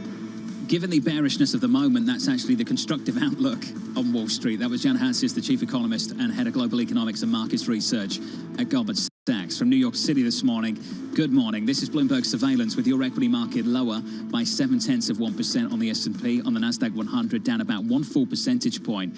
And Target stock is getting absolutely hammered. Brutal for this name right now. It's negative 24%. It's not a major weighting on the S&P. It's about 0.298% of the S&P, but this speaks to a major worry. More broadly, Tom, are we going to see a whole lot more of these concerns around margins through the next several months? If I go into aisle 4, John, I mean, what I'm looking for is a Speedo PowerFlex brief swimsuit, or maybe I'd go for the 9-inch Marina Long Valley swim trunks, but that's the heart of the matter. Clothing came to a halt. TK, unfortunately, this is live and I can't rewind things and edit that. Can we not even think about what that might look like? And can you move on really quickly? Yeah, we all Poonam Doyle with us right now, Poonam's ready not there to anymore. run. Poonam's gone. So is Poonam's everyone else. gone. Our U.S. retailing analyst, and seriously with encyclopedic knowledge of the floor of the big box stores. Poonam, let's start with a basic question. Are you surprised as the market shock we've seen? We've been seeing it all year, so it's not that big of a surprise. People care about the margin story, and we saw it across the board, whether it was Amazon, whether it was Walmart, whether it was Target. If margins aren't holding up, investors are penalizing the stock. Let's not go to swimsuits, but let's go to clothing in general. How much does Target make on $10 T-shirts? Listen, the profit margins on clothing are definitely higher than they are on any other category. So when clothing sales suffer, margin does suffer. We saw that at TJX, that were also reported this morning. Marmax sales were up 3%. Their profit guidance, on the contrary, was better than expected, and hence, even though sales were weaker, the stock is reflected to be higher in the pre-market. Poonam, the CEO of Target, coming out and saying that they saw a dramatic change in the sales mix in the first quarter, as John and Tom were talking about earlier. Do you have a sense of what was underpinning that, of how long that mix will change in terms of consumer appetite? Yeah, look, if consumers are trading off for discretionary to more staples, that is going to hurt margin. We don't think that discretionary spending is dead by any means. We're seeing people go out more, people travel more. It's just, where are they spending? Where are they buying their apparel? They are definitely buying it, as I said, at TJX, because we saw the Marmax numbers. They were pretty good. Will discretionary spending fall as inflation gets to be a bigger problem in the economy over time? Yes, that's usually typically what happens. There is a trade-off between discretionary to staples. Poonam, is there a historic precedent for how much of a miss this was, not in terms of the actual earnings, but in terms of guidance from management? Yeah, it's really all about the margin. It comes down to the higher costs that they're seeing in distribution centers, across wages, and that isn't going away. I think that's the key here. Do you see signs of the cost pressures passing or lessening over time? And we may be entering a new normal where these higher costs are here to stay, so that means you have to raise prices. What is supply chain cost? Paul Hughes over at Citigroup just talks about $1 billion out of the blue of new supply chain costs. Define that. On a CFA exam, what is a supply chain cost? It's a lot of things. It's the cost to make the product. it's the cost to get the product to the distribution center, and then from the distribution center to the store and into people's homes. So the costs are rising on every single front. It's not one piece of the puzzle that you have to fix. Okay. It's from the start to finish. What's the history of them raising prices? John Farrell's been talking about the initial tranche. Yeah, you raise prices. Is there a wall they run into, or do they just say, this is what the bicycle costs? It depends on what competition is doing. When you see the price of milk going up across the board, it's okay to raise them, but there will be a trade down. But if you start to see some retailers do it and some not, then there will be a shift in where consumers spend. So it's a hard and very difficult thing to do, to raise prices without trying to press on other levers that you have in place. So I think retailers in general will try to flex costs where they can before really taking a meaningful price increase. Poonam, who's the next Target? Who's the next Walmart? I mean, you're going to hear from dollar stores, so that'll be interesting to watch. You're also going to hear from some of the e-commerce names, and I think across all of them, you will start to see pressure on the cost side. Apparel retailers may be a little better insulated, only because they do have pent-up demand this year from celebrations being just a big part of where consumers are spending. Poonam, thank you. Poonam Gaur of Bloomberg Intelligence. That headline from Target, let's go over that. They offered markdowns as demand for big and bulky goods actually fell. Tom, that's not a headline you would have found in many places last year. Yeah, I really don't know what that means. I guess that means bicycles and that. But, John, it also could be the 9-inch Marina long volley swim trunks. You want to do that again? I mean, it could be a number of different things. What's big and bulky? I mean, John, we're talking original statements here. Have I ever heard big and bulky discussed I think more in broadly, financial media? It's original relative to what we experienced last year.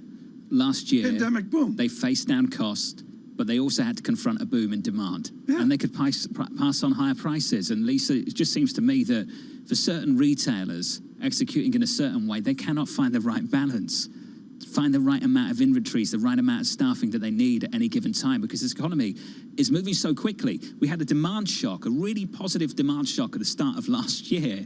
And now this year we're facing headwinds and ultimately could be facing the opposite. We always say unprecedented, unheard of, unseen before. And really that is really what this all highlights, because we saw a period where everybody was stuck in their homes and buying as much stuff as they could. And now people are moving to experiences, right? I mean, we take a look at airline costs, how much the prices are going up there. How much are big and bulky goods, basic staples in homes that people already have in mass and frankly don't need more of? I mean, how much is this an issue of people just saying, you know what, we don't have to pay that higher price right now. We could take a plane to somewhere else. And honestly, this to me, how do you gauge that out? How do you experience this shifting market with some sort of accuracy? You can't be right all the time on the South Side on Wall Street, but wow, Mike Wilson and Morgan Stanley, Tom, what a year he's having calling this market and the dynamics, the issues that ultimately would push it to go lower. It's the underlying themes of Mr. Wilson's work, and when you're right, but it's the why you're right. And what they've really gotten right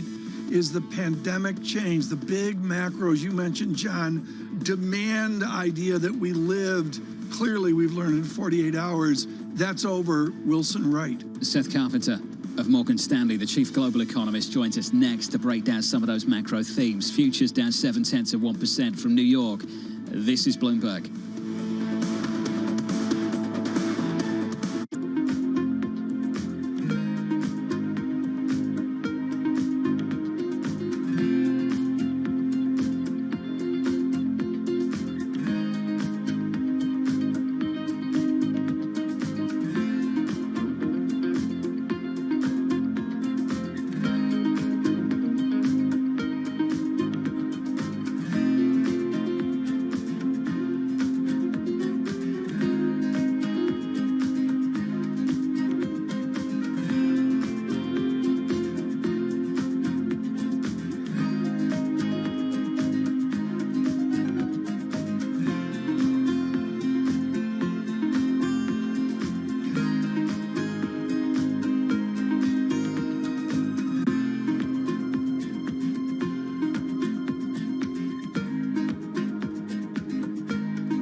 estudio, en nuestro experimento, no hemos pintado todos los edificios de blanco, sino estos más asequibles de pintar.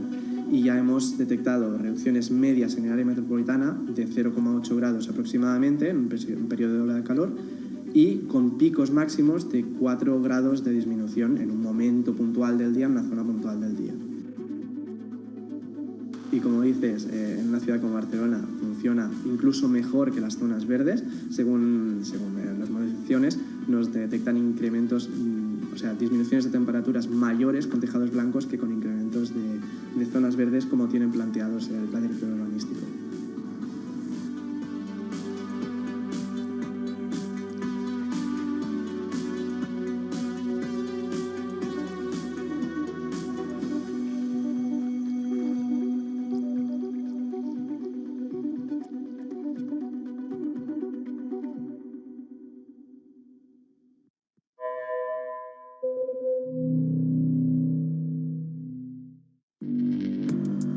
Access the financial world on demand. Hear from leading economists, policymakers, and industry experts via live and on-demand webinars, only from Bloomberg. Start exploring to see what's moving the markets. Visit Bloomberg.com/webinars.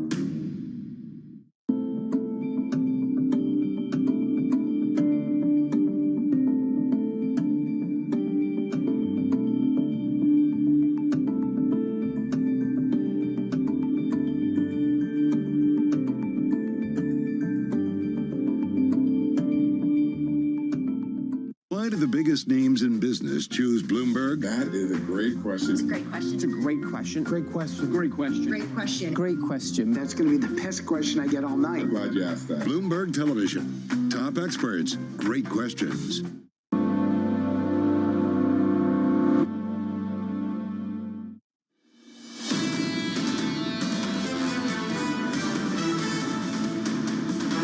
Live from New York City this morning. Good morning on TV and radio. Here's your equity market. The price action down, lower, but off the lows so far. We're down 0.6% on the S&P. On the Nasdaq 100, down 1 full percentage point with some housing data. Let's get to Mike McKee for more. Morning, Mike. Morning, John. We care about this because everybody's watching to see whether the Fed is having an effect, and it appears they have. Housing starts on a month-over-month basis fall by 0.2%. Now, the forecast was for a 2.1% decline, so I suppose you can call that better than expected.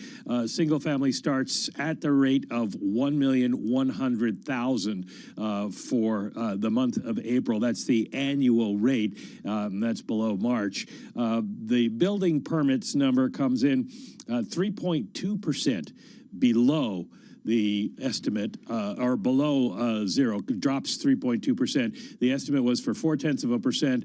The prior month was 0.4%. So that is a disappointing performance for building permits and suggests that maybe we are seeing some capitulation from builders. Yesterday, the home builders index came out, it plunged, and there was a feeling that maybe builders are seeing a real reluctance of people now to sign contracts on new housing. Interesting number to watch is the housing completions number. We don't often talk about that, but it's down 5.1% below March.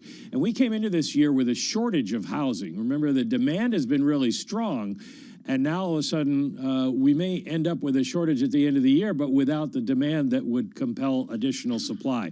So it does look like the Fed is having an impact. Higher interest rates now, over 5% for mortgages, are seeming to slow not only mortgage applications, which were down 11% today, 11% last week. Mike, just to jump in, that's the real number, isn't it? Yeah. The applications number. Yes, people are dropping off they're not entering into contracts or trying to buy homes anymore because it costs too much.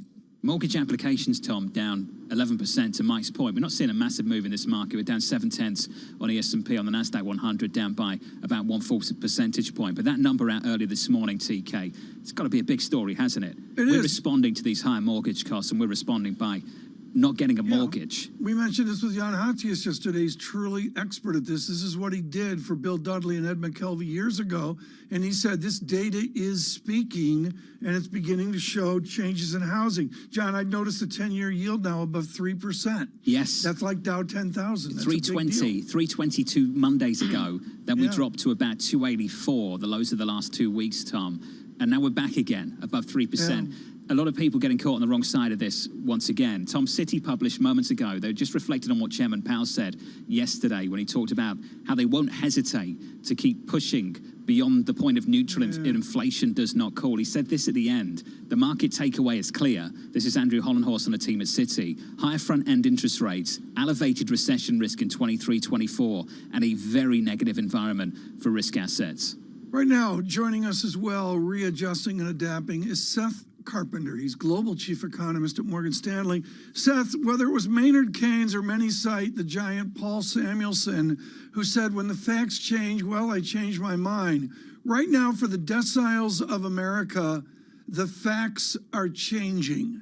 How crushed will the middle class be? I think that's the right way to look at it, Tom. The distributional effects here are very important. We've had lots of things happen so far this year. We had the end of the child tax credit. We've had a surge in energy prices, and we've had a surge in food prices.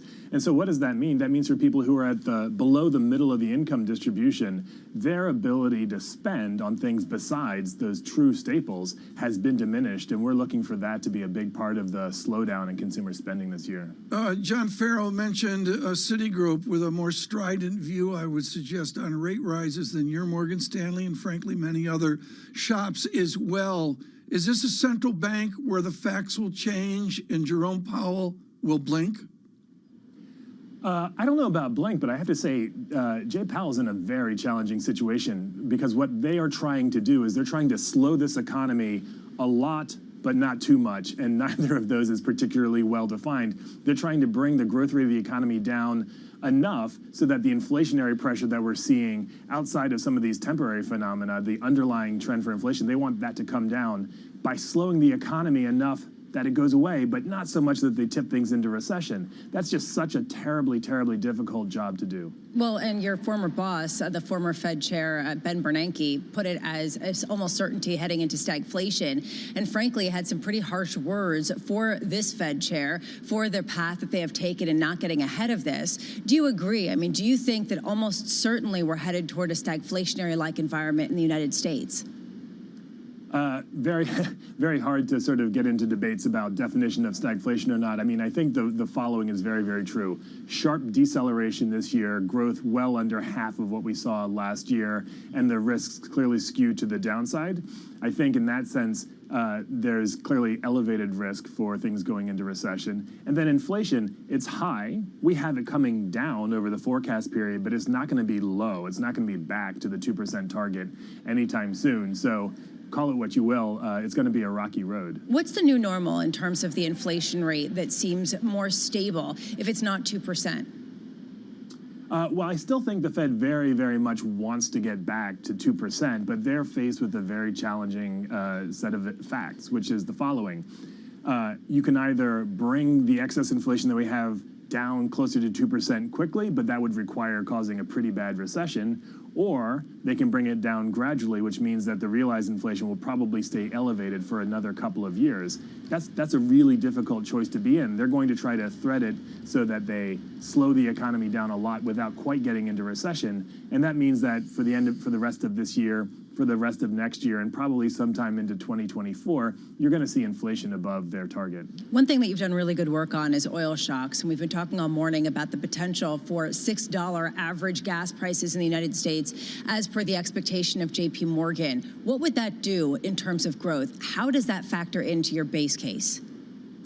It matters a lot, and it actually gets back to Tom's point about the distributional effects. So for people who are living paycheck to paycheck, who are consuming almost all of their current income and have to drive to work, that's a huge chunk of this population. They're just going to have less money left over to spend. Now, the funny thing is, in inflation terms, if gasoline gets up to, let's take your hypothetical 6%, and stays there, those inflationary effects start to go away, but people are still paying more out of their paycheck each week, each month, each quarter, and that does continue to crimp spending.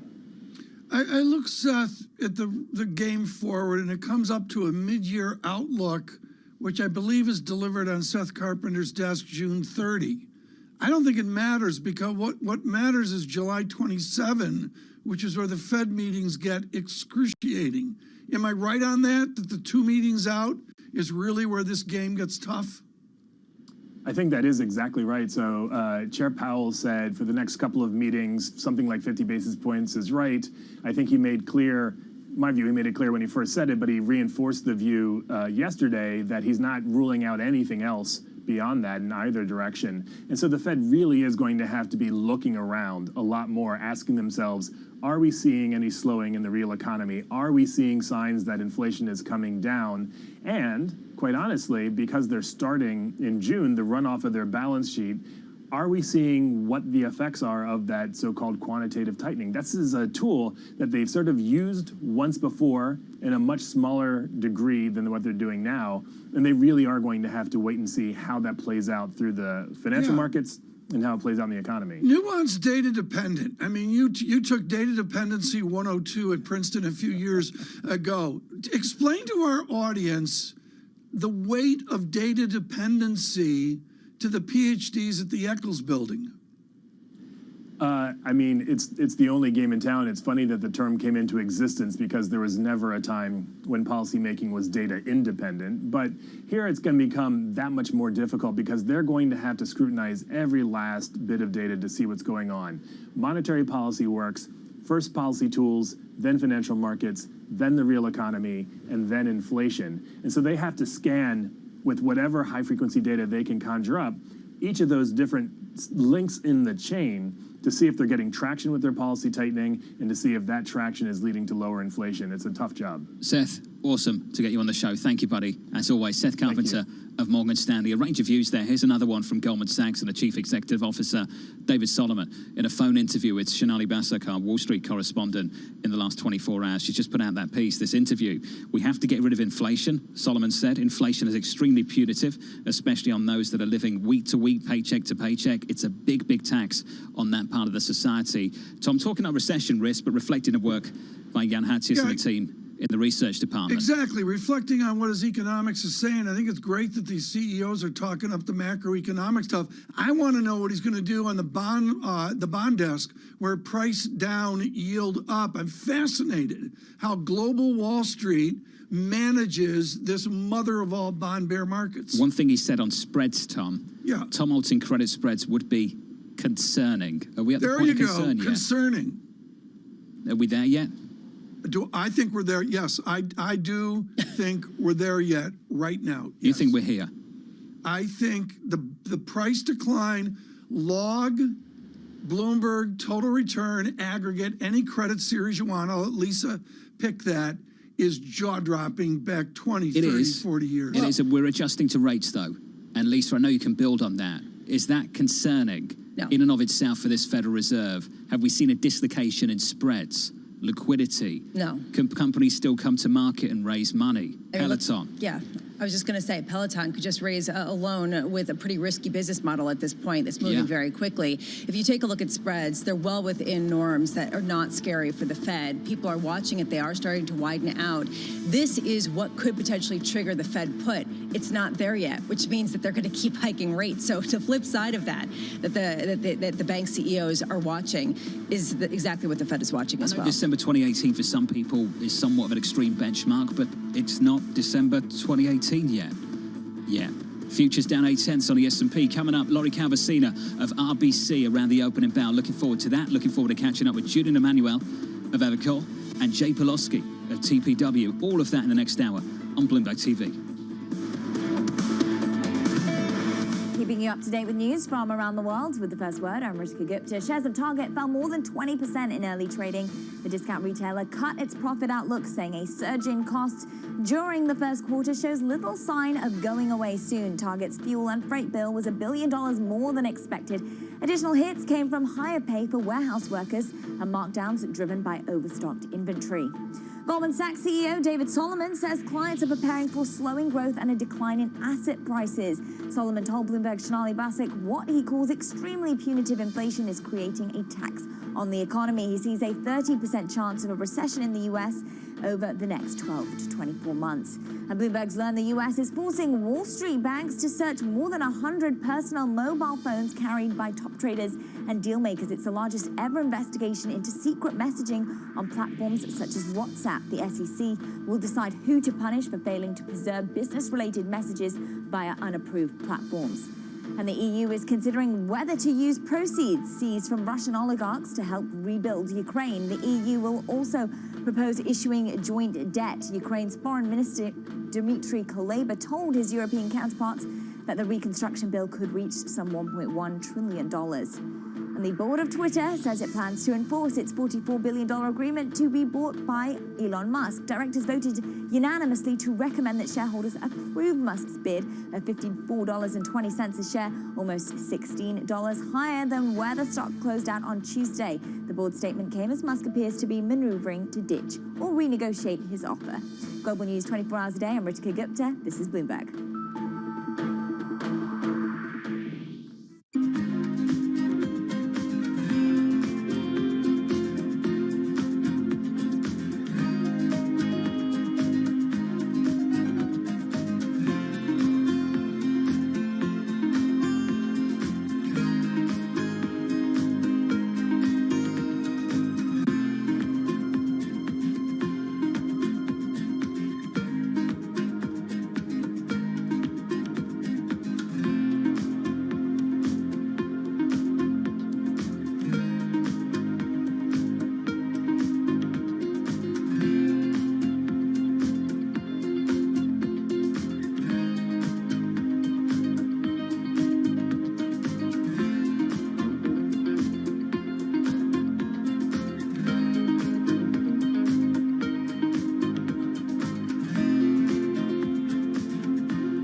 When you think of cutting-edge technology at sea, you might be thinking of stuff like this.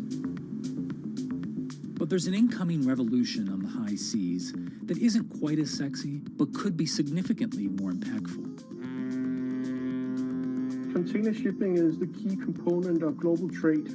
About 80 or 90% of all the world's goods are transported at sea at some point. But there's a significant unseen cost to the modern era of global commerce. About 3% of all the world's CO2 emissions come from shipping. 3% may not sound like a lot, but that's roughly comparable to the entire CO2 output of Germany. Since reducing trade isn't a likely option, what about a technological improvement to help reduce the emissions from these well-stocked maritime behemoths?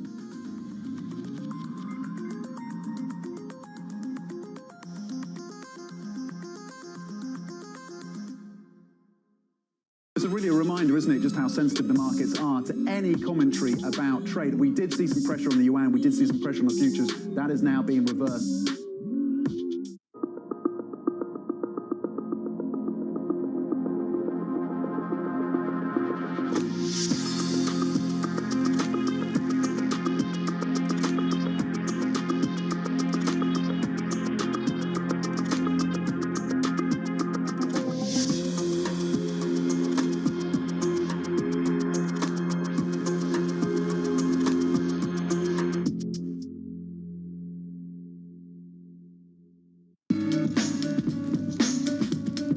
Soaring energy prices and a short supply of key chemicals that produce synthetic fertilisers are sending pig, cow and horse manure prices soaring. Even human waste is in demand as farmers hunt for alternatives.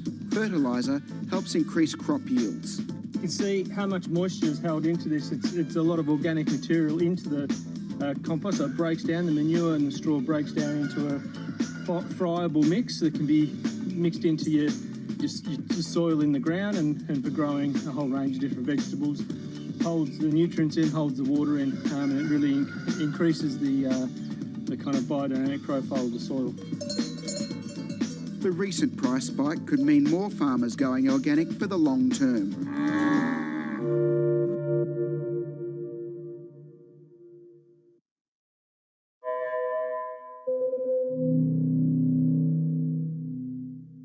I think what we've seen during this period of time is that communicating via video is not a fad. We are using it in all aspects of our lives, for work, for learning, for communicating, for staying in touch.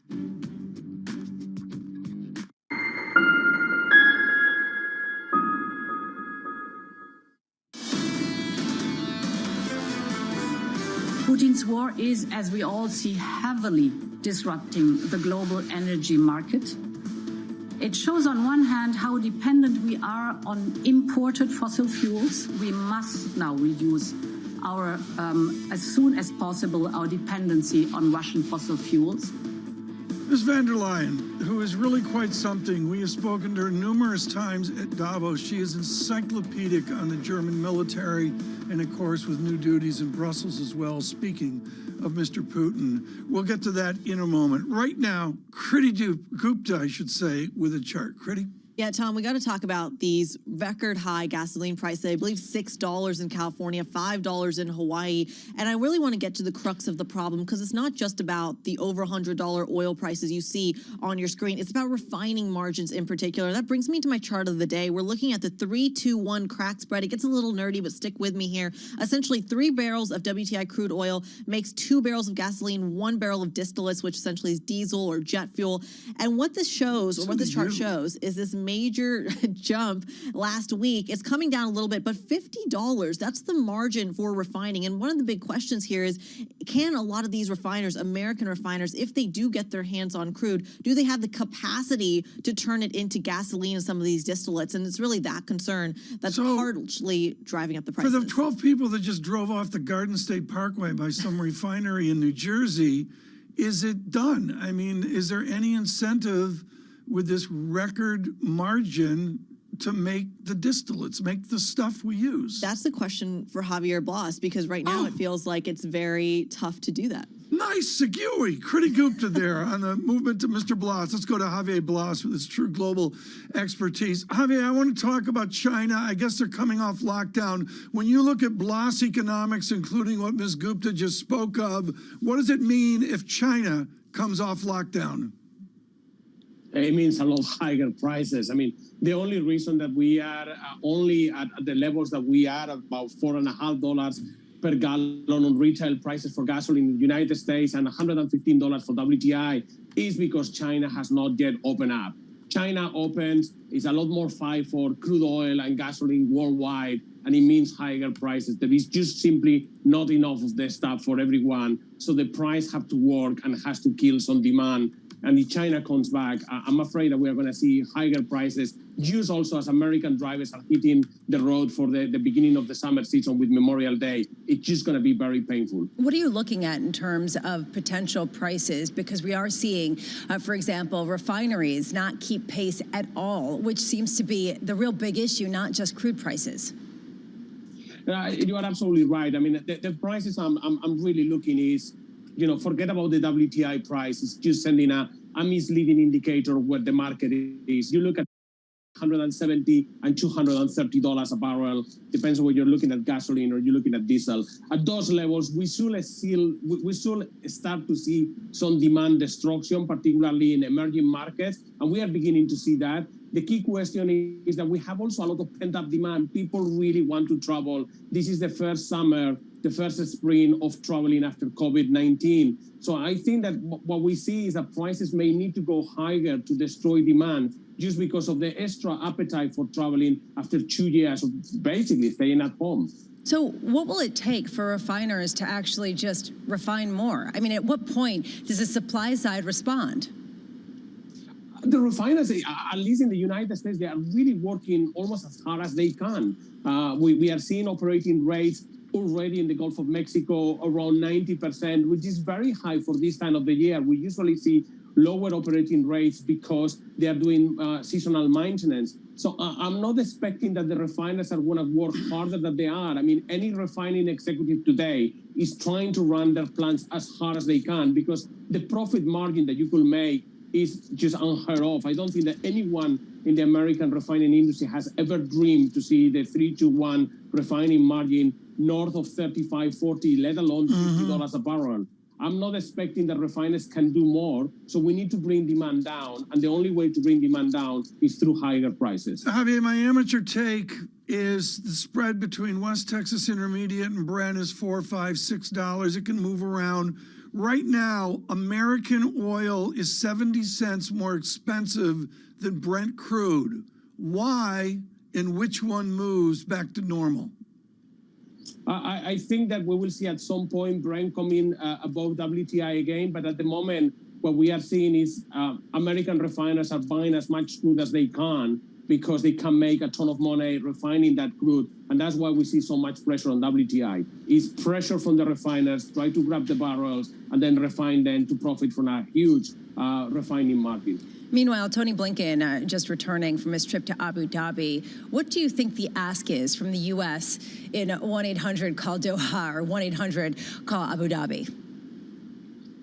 Well, the U.S. has been asking for a long time for both Abu Dhabi and Riyadh for more oil, but the main problem is just, the White House has an ask, but the royal palaces in the UAE and Saudi Arabia do have also their own ask.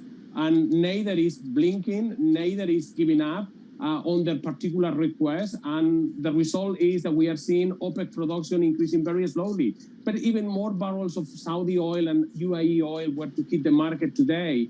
Those barrels need to be refined. And really the bottleneck right now is on the refining sector. More OPEC oil will help, but they're not going to bring gasoline prices for consumers immediately down.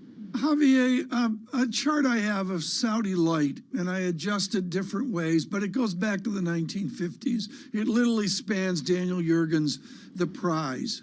The fact is we were all humbled in 1986. Is Saudi going to crush oil again if they have to break OPEC? If they have to, they will do it. I mean, they have demonstrated, Saudi Arabia has time and after time demonstrated that they are willing to do whatever is needed to keep control of the market. The position right now is that Saudi Arabia is sitting quite pretty. Production is approaching an all-time high, most likely on an annual average, 2022 is going to mark the highest ever Saudi oil production. So Riyadh has the ability to really be in command of this market. If the economy slows down at the end of the year or the beginning of 2023, they can cut production with no problem and control prices. But there is no much that they can do right now on the upside, I'm afraid. Javier Blas, thank you so much. Just wonderful to visit with you as always. Of course, his wonderful book, folks, out on oil trading as well. Lisa, what a day. I don't know where to begin. I think that it's all about the consumer. It's all about pressures, and that's why this is the great story to really end on, or perhaps not so great for people who are filling up their tanks. Right now, gas prices, to build on what Javier was talking about, reaching the highest on record in the United States, at least on a nominal level, $4.57. How high could it go? How much does this crimp the people's budgets at places like Target and Walmart and reduces the pricing power of these retailers? This is the new episode of the economy that we're entering into. That is a AAA average price, folks, including cheap fuel in the Midwest. I think it's a little more expensive on the right and California, left coast. you think? Stay with us. Bloomberg Radio, Bloomberg Television. Good morning.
SpiceJet 737 MAX aircraft.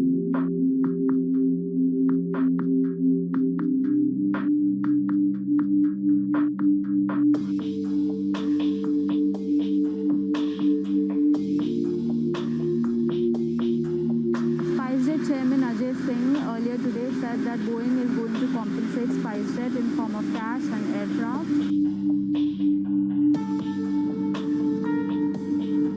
There's a big celebration happening at the Gwalior airport. As you can see, they've literally rolled down the red carpet for SpiceJet chairman Ajay Singh. There are balloons, there are flowers. This is a big deal for SpiceJet because it is the only Indian operator of Boeing 737 MAX planes currently.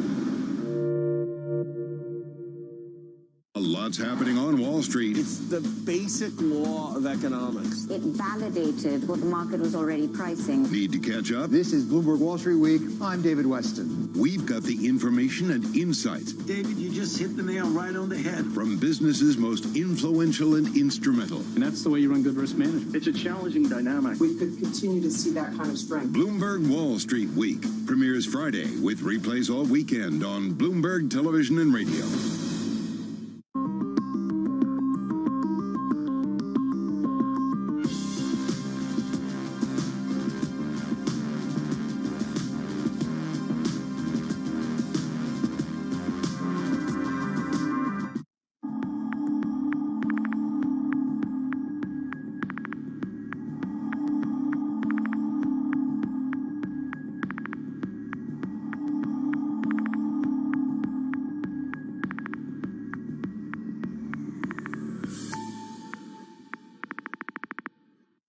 However you get your news. This is Bloomberg Daybreak with Lee. On Bloomberg Radio. Welcome to Daybreak Australia. This is Bloomberg Technology. This is Bloomberg Green. On TV, radio, and the web, this is Bloomberg.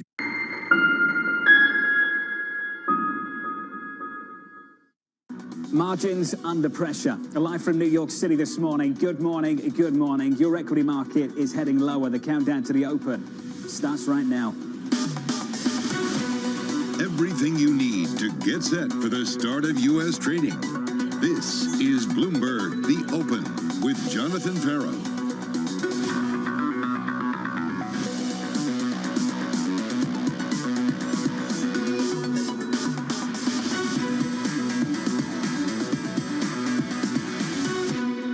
Live from New York City, we begin with the big issue. Margins, we have a problem. Today is a great example of consumers pushing back on higher prices. And it's really impacting retail earnings right now. They're saying you can't raise prices. As people have a tighter labor markets, and yet if people are spending less, the consumer balance sheet remains at a low level of leverage. Global supply chains are under a lot of pressure. The tail risks could be getting bigger here. Markets are pricing in the fact that we are trying to destroy demand effectively. We wanted to see demand cool off a bit to balance things, to bring inflation more under control. So far, we haven't seen it. It's sort of what we were hoping for, but also a little concerning on how much this raises the possibility of recession. The window for soft landing is really getting narrower and narrower. Joining us now to discuss Evercore's Julian Emanuel and Jay Pulowski of TPW Investment Management. Let's get straight to you, Julian. Just how many targets are out there?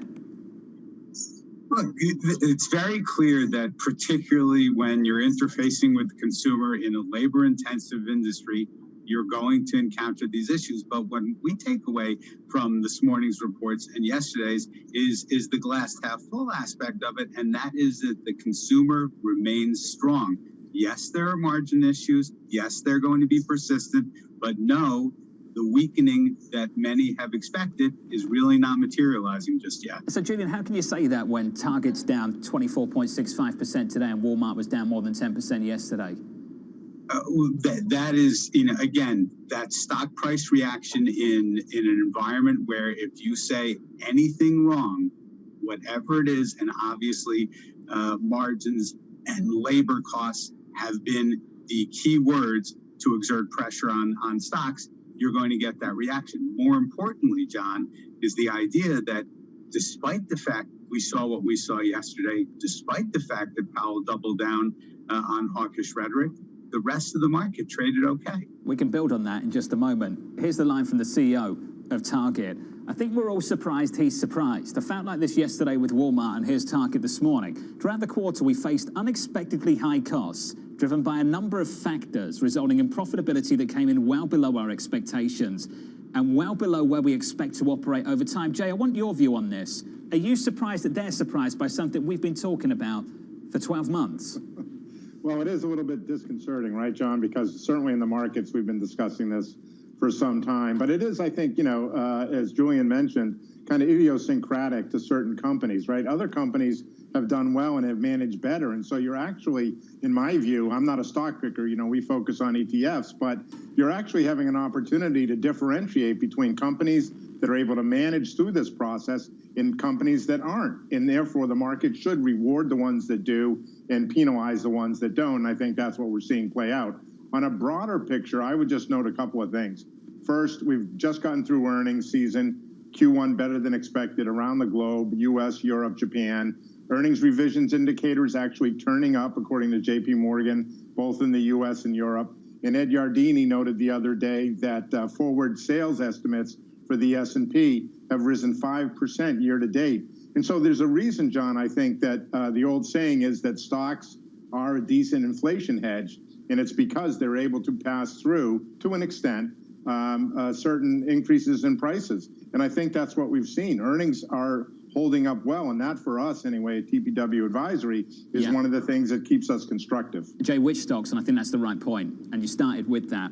Finding the right balance right now is clearly really, really difficult. We've gone from understaffed to overstaffed, undersupplied to oversupplied, and certain companies in certain industries have too much inventory. We're seeing that with Target, we're seeing it with Walmart, and arguably on the staff issue, we saw it with Amazon as well.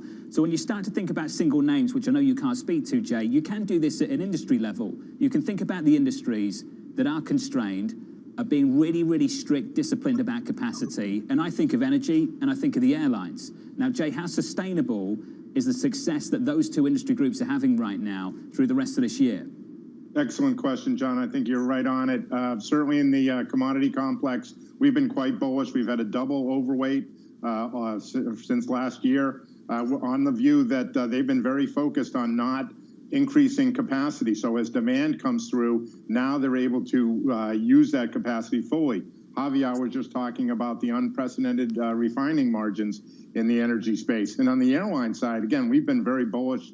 That's been our reopening play. We've been in JETS, which is the ETF there for, again, well over a year. And it's been pounded over the last couple of weeks because of jet fuel prices. But now, certainly the bigger point in my view, and we've talked about this before, is that the reopening from COVID is occurring pretty much everywhere outside of China. People do have money, and they want to spend it, and they want to travel. And so you do have opportunities throughout the cross-asset, not just equities, but across the board, opportunities to be selective. I call it a golden age for asset allocation. And I think it really shows who has the chops and who doesn't.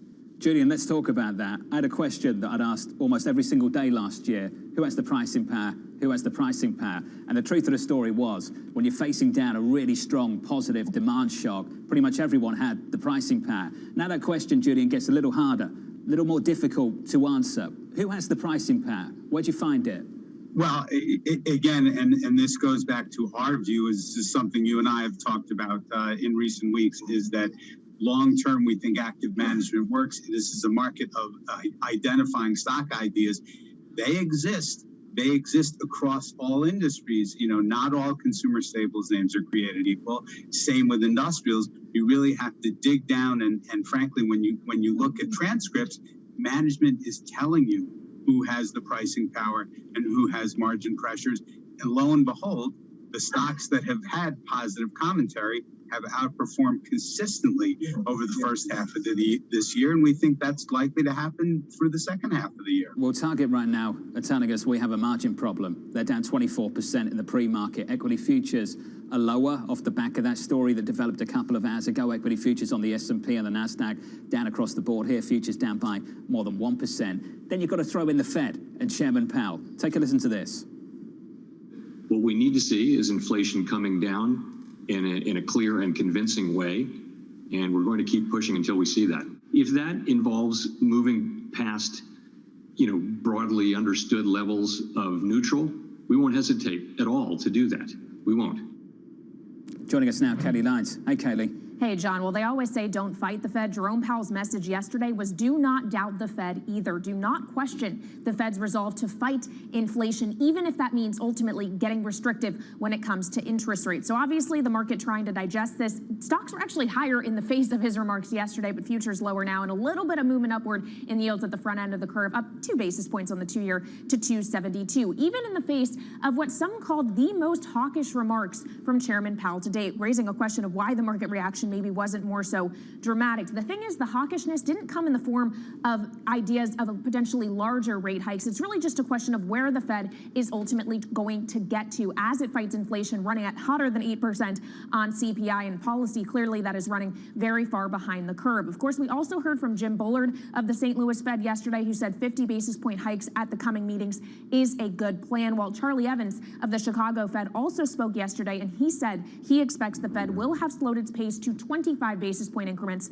before December. As for what the market is pricing, another 200 basis points higher on the Fed funds rate through the remainder of this year. And it's worth noting those hawkish expectations don't stop here in the U.S. The market also sees 127 bips from the BOE, 111 from the ECB, which hasn't even actually lifted off yet. And of course, we are going to get more Fed speak throughout the coming week. You have Philly Fed's Patrick Harker later today. Then you have Kashkari of the Minneapolis Fed tomorrow. And then a week from today, John, the minutes from the May meeting. What clues will those minutes hold, John? We can't wait. Kelly, thank you, as always, for the Fed speak through the week and into next week as well. I want to go to a quote from Goldman Sachs and start thinking about the difference between a 3-month view and a 12-month view. This is what Goldman had to say. We downgrade equities to neutral for 3 months. They remain overweight for 12. The stagflationary macro momentum means multi-asset portfolios are likely to remain volatile, with both equities and bonds vulnerable. We remain overweight cash.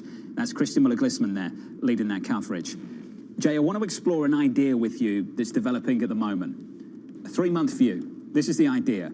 There are some people who believe that this Federal Reserve wants to see a further tightening of financial conditions, and any rally in the equity market would be perceived as an unwarranted loosening of financial conditions that they would have to push back against.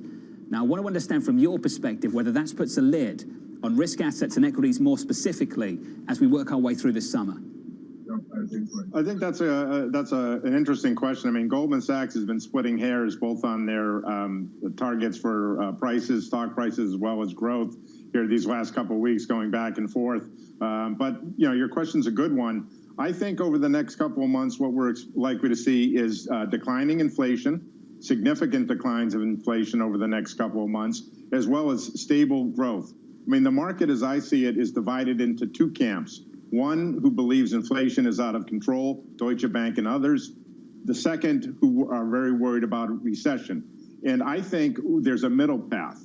There's a middle path where inflation comes down, growth is okay, and we take that 3-month view, extend it into year end, inflation around 4%, growth between 2.5% and 3%, nominal growth of 7%. And we've talked about this, John. I think people are not understanding that nominal growth of 7% or so is double nominal growth rates that existed pre-COVID in the 5 years between 15 and 19. And so earnings estimates are going to be easy to beat, and that is going to support equities. Whether the Fed acts as a cap, I take it from yesterday that the market has priced in an aggressive Fed. And the fact that the 2-year peaked several weeks ago, bonds have rallied in the midst of the inflation numbers over the last couple of months. I think the inflation issue is priced in. A hawkish Fed is priced in. The growth question, I think that's where people, smart folks who I'm talking to, that's the concern that's starting to grow. Julian, do you agree? The 2-year right now, 272, highs 285, 10-year just short of 3, the highs 320. Your view? So if you think of all the noise of the last week or so, particularly, again, Powell's comments yesterday, and you look at the fact that yields basically backed off that high at 320 in the 10-year and have been, reasonably calm given the volatility, I think you can argue that the market is actually comfortable, number one, where the Fed is and how it's thinking. But also, we don't believe that the Fed is specifically targeting stock prices in any way, because the issue there is, John, it doesn't happen all the time, but the linkage over the last 40 years between tops in markets and bear markets and the onset of recession, and the Fed does not want a recession in our view, that linkage is far too robust to specifically target stock prices. Julian, I'll put it a different way. We used to talk about the bond market and any sell-off there being self-limiting. The yields would rise too much, they'd eat into the economy, the Fed has to back away, yields have to back away too. There is just a belief now, and I understand that you don't share it, that some people believe that any rally in risk assets is self-limiting because it's a rally this Fed would have to push back against this summer. Do you disagree with that? We do, because again, and the chair's commentary is a comfort with tightening financial conditions. However, if the inflation numbers started to come down to a level that made them significantly comfortable, and again, this is a process. We're still looking for 3% on core PCE next year, and I think most of the street is as well. So it is a process. But if inflation started to come down without more tightening in financial conditions, I think that's an environment the Fed could live with. Julian, you're going to live with us too. You're going to stay with us at least for the next 20, 30 minutes. Jay Pawlowski too. Let's get you a look at some of the stocks ahead of the opening bell, 17 minutes away. Here's Abby. John, well, we have to start with the one you've been talking about all morning, and that, of course, is Target, right now down more than 24%. I've gone through the price action by hand, and it looks like Target is heading to its worst day since October 19th, 1987. So very similar to Walmart, a similar story. Rising costs really pressuring operating margins, in this case, by 200 bips, light on rising costs. And the degree of these stock declines for both Target and Walmart yesterday shows just how off guard the street is caught by this. Similar, it sounds like, to CEO Brian Cornell. And it seems that big box retailers finally unable to manage rising costs and inflation, a topic that we've been talking about for months. Lowe's down 3.3%, a small sales miss there, weather being blamed on the slowdown. That obviously was not the story for Home Depot. Netflix down 1.9%, a representative of mega cap tech down. I don't know how mega cap Netflix is at this point. Plus, they did fire people yesterday. And then Twitter, a brief reprieve yesterday from the selling, but there still is no deal with Elon Musk. That stock down, once again, down 0.8%. Abby, thank you. As always, coming up, a geopolitical turmoil raising the cost of living around the world. A sequence of shocks like this, which have really come one after another with no gaps between them, is almost unprecedented. That conversation up next.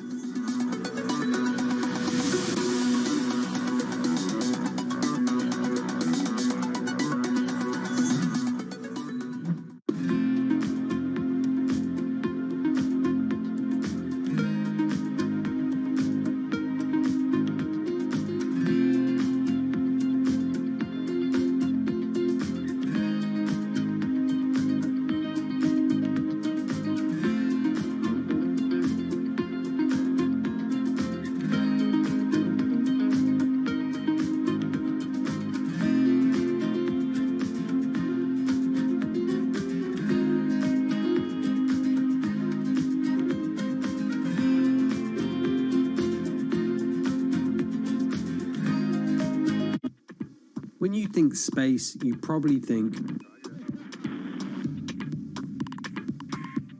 one space agency that travels under the radar is ESA, which is surprising considering what the European Space Agency has achieved and how vital it is to the global space industry. We've collaborated with pretty much everybody who is involved in space exploration. ESA wants to be a leading force in furthering humanity's mission into space. Commander Ground, do you copy? Copy. If we want to have successful human missions to Mars, we are going to have to learn to live and work off-world in a different way. The place where we are going to learn to do that is on the moon. Can ESA help humanity take its next giant leap? This is a market that, over the past few weeks, has made it clear it wants to go higher. It got a little spooked by the idea that geopolitical tensions are rising.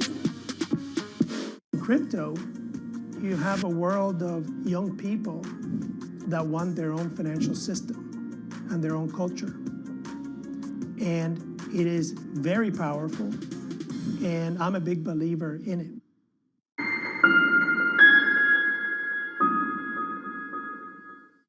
Earnings season continues. There's so much nervousness in the market right now. This market punches you in the face. Bloomberg is fastest with the numbers and analysis. Big numbers from Disney. It just slammed expectations. Bloomberg, the fastest numbers and analysis you trust.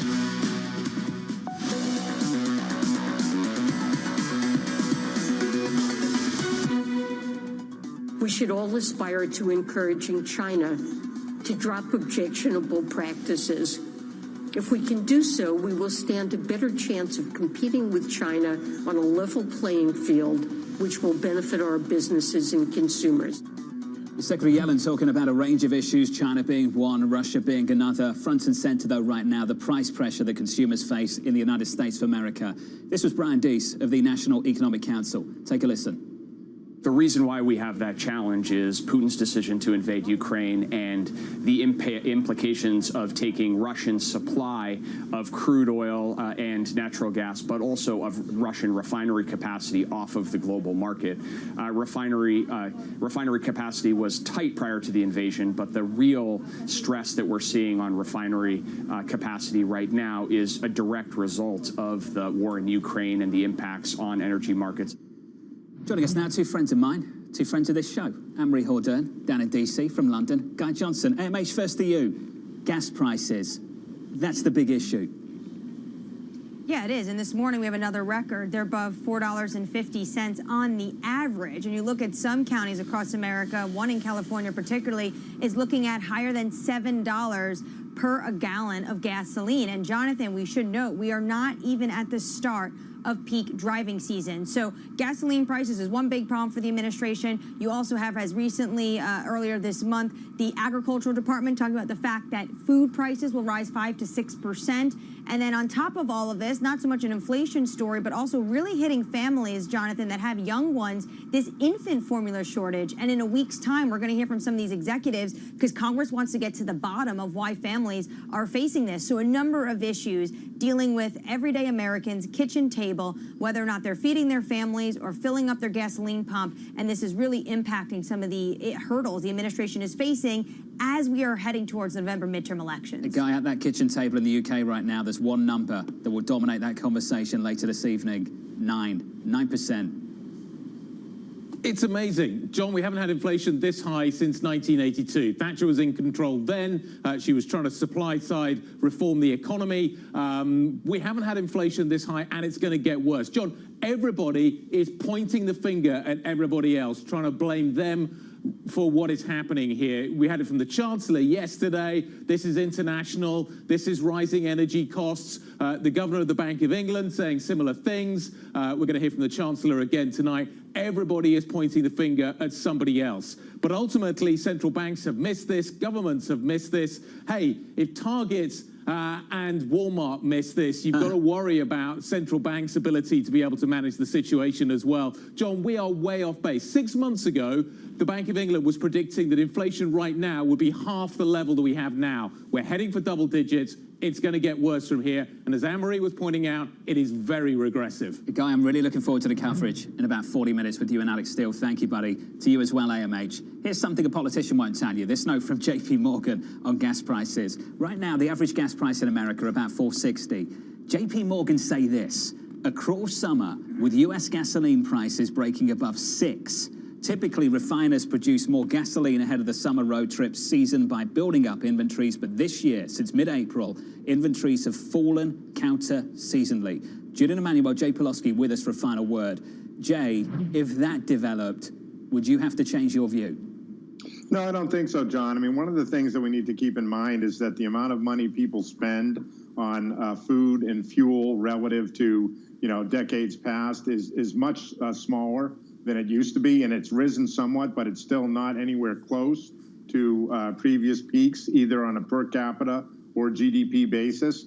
And I think there's going to be, I'm actually getting constructive on the outlook for energy prices, because I think in Europe, there's kind of been a little bit of a deal between the EU not pushing to eliminate completely and immediately Russian sources, I think because they feel that Ukraine is doing well enough on the battlefield that they're not going to get the pressure of being told that they're funding Putin's war machine. And at the same time, Russia clearly needs to be able to continue to sell their energy where they can. And so you saw that chart on the natural gas in Europe.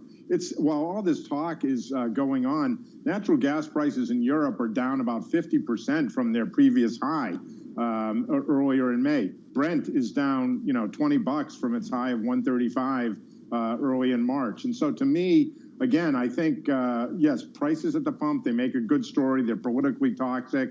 But from an equity investment or a global cross-asset investment basis, I don't think that's the big picture. I think the big picture, arguably, is that we're settling into a higher price point in energy that's probably going to be sustainable, but it's not going to be super volatile as it has been the last 6 months. Julian, Jay took all your time. You've got 30 seconds, buddy. Final word. We actually would place a little bit more importance on the gasoline price. The psychology of the consumer, even though they're spending, that we know, the psychology remains fragile. And to us, if you get a further spike higher, I don't know what that number is. The average price is $4.50 now. Probably $5.50 is sort of a yellow flag. That could tip us toward a slowdown. We will be watching it very carefully this summer. Thank you, mate. Perfect timing, too. Julian Emanuel, Jay Pawlowski, to both of you, thank you. Coming up, the morning calls, and later, Wall Street finding some comfort in hedging amid surging volatility. That conversation with Lori Calvasina, just around the corner.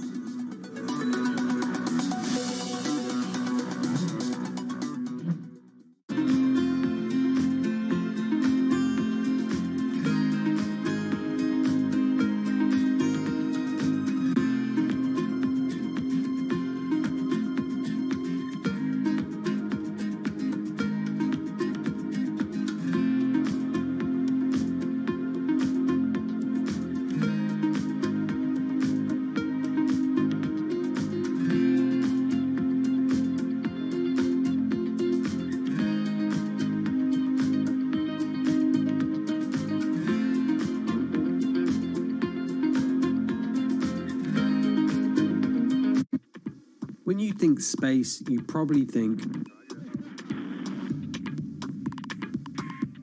one space agency that travels under the radar is ESA, which is surprising considering what the European Space Agency has achieved and how vital it is to the global space industry. We've collaborated with pretty much everybody who is involved in space exploration. ESA wants to be a leading force in furthering humanity's mission into space.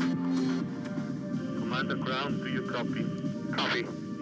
If we want to have successful human missions to Mars, we are going to have to learn to live and work off-world in a different way.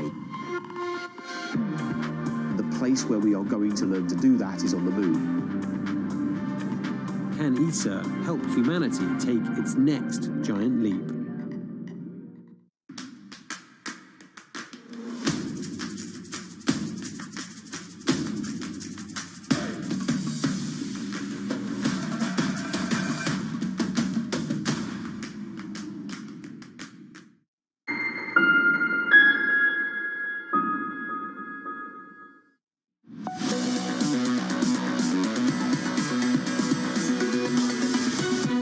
Equity futures are negative here. Here are your morning calls. First up, Bernstein upgrading Monster Beverage to outperform, expecting growth to re-accelerate over the next few quarters. Your second call from Guggenheim cutting its meta price target to 250, forecasting weaker revenue growth amid increasing competition. And finally, Truist downgrading Target to a hold, expecting shares to remain under pressure after cutting its profit outlook. We're down there by almost 25%. Coming up next, Lori Calvasina saying valuations are no longer the problem. The opening bell just around the corner.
energy prices and a short supply of key chemicals that produce synthetic fertilisers are sending pig, cow and horse manure prices soaring. Even human waste is in demand as farmers hunt for alternatives.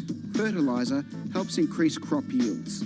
You can see how much moisture is held into this. It's a lot of organic material into the compost, so it breaks down. The manure and the straw breaks down into a friable mix that can be mixed into your soil in the ground and for growing a whole range of different vegetables.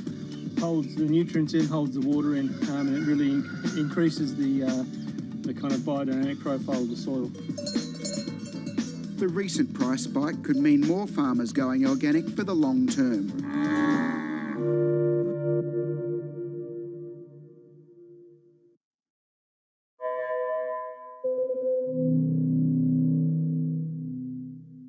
Front Row, exclusive interviews with the most influential figures in finance. Lloyd Blankfein. Deflation is a terrible thing. Inflation you could tolerate. Kathy Wood. Tesla will be in the pole position to dominate. Jeremy Grantham. We've had a very, very abnormal honeymoon Goldilocks period. First available on the Bloomberg Terminal, then on Bloomberg Television and Bloomberg.com. Front Row, the best seats in the house for business's greatest minds.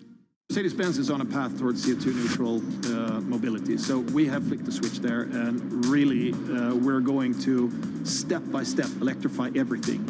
And what does that mean? Combustion engines get electrified. I think that it's hard to put your head around any narrative. Let's just be honest. We've had sort of a shift in, are we in some sort of stagflation fears moment? People were talking about that all day yesterday.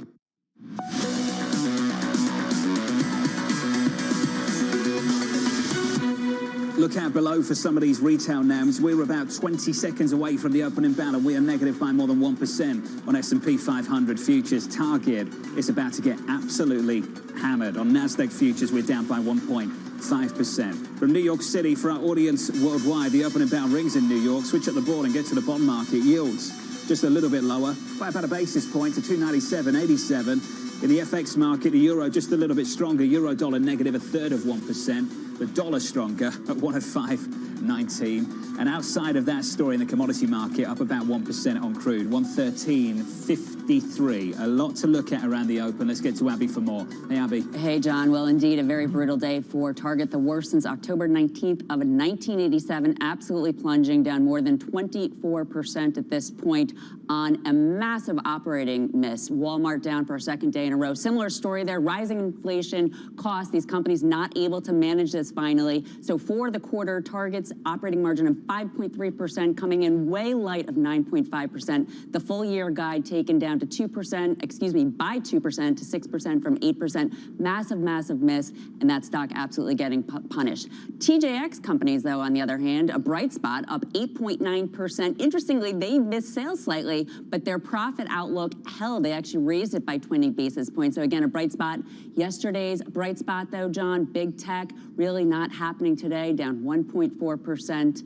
That is the big anchor yesterday for stocks. Today, it's dragging in the wrong way. Just looking at that, the same thing. Abby, thank you. We're down about 1.2% on the S&P 500. Outperformance on utilities up by 0.2%. As Abby just pointed out, information technology down by 1.4%. Consumer discretionary down by 2.9%. Twitter all over the place once again, as we often do now. Let's get to the West Coast and catch up with Ed Ludlow. Hey, Ed. Good morning, John. We're down around 1% on Twitter stock, trading $37.94 as it stands. The latest development, the board of the company issuing a statement to Bloomberg saying that they are committed to the deal at its original terms. Elon Musk offer of $54.20 a share, valuing the company at $44 billion, and they reiterate that they recommend to shareholders that they go with that deal. You look at the spread, and you come into my Bloomberg terminal, the spread on this deal is wide. We track this because it gives us an indication of the probability Wall Street assigns to the deal going through. But as you know, John, looking at this stock now down 0.9%, we've reversed the direction that we were going on Tuesday, where we saw gains. Bloomberg also reporting on Tuesday, John, that 3 high-level managers have left the company. And a last interesting one, I'm just looking at the Bloomberg, only 8 out of the 37 analysts covering this stock have raised their price targets to $54.20. Ed, another indication of what we feel about it. Got to leave it there at 38, 37, 96 for a moment, now about 38. Ed, thank you, buddy. Couple of moving parts today. We'll stay on top of the stories for you. We've got Target down about 22% at the moment, and a headline from Secretary Yellen out several minutes ago. Back to DC now. Let's catch up with Anne-Marie. AMH, what have you got? Well, what we're hearing from Secretary Yellen is that, Jonathan, there's no final decision yet, but this license on Russia and their ability to pay debt, likely potentially that could end. And if this is true, what Secretary Yellen is saying, and it confirms a Bloomberg scoop by Saleha Mohsen yesterday, saying that the Treasury Department was leaning towards this. There's basically been a carve-out. They've been allowing Russia to pay their debt in dollars, and what they potentially are going to do now is not allow that to lapse. So that would end, and it means that Russia at this point would be in a very difficult position. They owe about $500 million on these debts towards the end of June, though some of it potentially could be paid not in U.S. dollars. Yesterday, we heard from the Russian finance minister saying that they will pay their debts and they can pay them in rubles.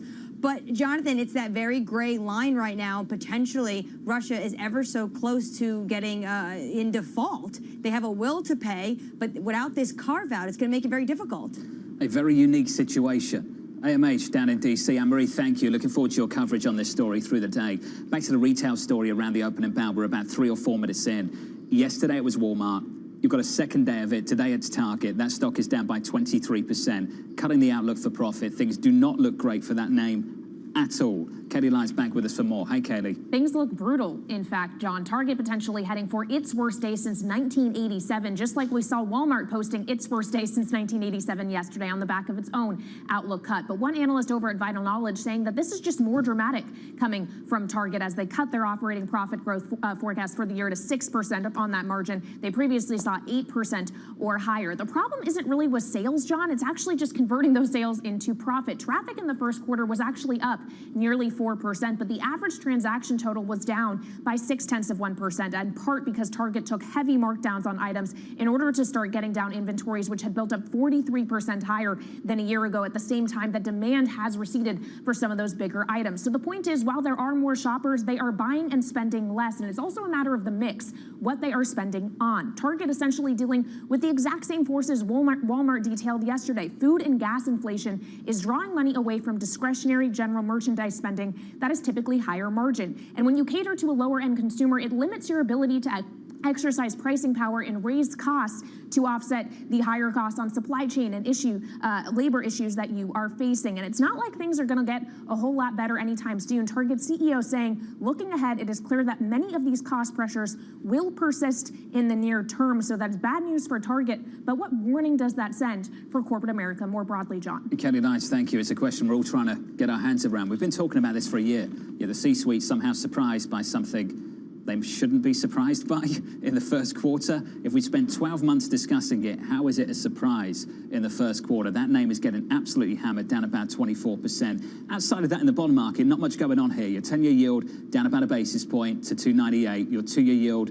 up about a basis point or two to 272. We've come down from 285 to the 270s on twos, down from 320 2 Mondays ago on a 10-year to about 298, just short of 3% right now. In the equity market, we pulled back by 1.24%, just to give you the sector breakdown. Consumer discretionary down by 3 percentage points. Do the guesswork as to what's driving that. Consumer staples down by 1.8%. Utilities, that's where you get a little bit of outperformance, where you get a little bit of green. We're positive there by about 0.1%. RBC's Laurie Calvasina trying to keep it simple, saying the following. The S&P 500 is currently at an important crossroads. If 3850 does not hold, we think the equity market will be telling us that it's starting to price in a recession. I'm pleased to say that Laurie joins us now. Laurie, let's go there. What are we pricing in? We're pricing in a growth scare. We're pricing in a near-death experience where everyone frets, worries very deeply and legitimately about the end of the cycle. We've seen a number of these episodes before. If you go back to the financial crisis, there have really been 4 different ones: 2010, 2011, 2015, 2016. Remember, that was the industrial earnings recession, which did not result in an economic recession. And then we also had the late 2018 debacle where we had quantitative tightening from the Fed, a lack of faith from the Fed, and fear that China and the trade war was going to pull us into a recession. And those drops all saw 15 to 20% drawdowns in the market. we've gotten very close to that 20% threshold, sort of the outer bound of growth scare territory. And I think the market is, it's trying to find a bottom in here. There's a lot of uncertainty in this market right now about whether or not that recession is going to come through or if it's going to be another near-death experience. And I think that's why it's trying to bottom, why it hasn't broken, farther. We hit 38.60 intraday on Thursday. I think that was a very important tell. And I think the market is frankly, like the rest of us, trying to figure out what that next step is economically. Laurie, you compared it to 2010, 11, 15, 16, 18 as well. You went through the performance over those periods. Talk to me about the valuation, the kind of numbers that we had to drop to before the buying really started to rebound in a major way.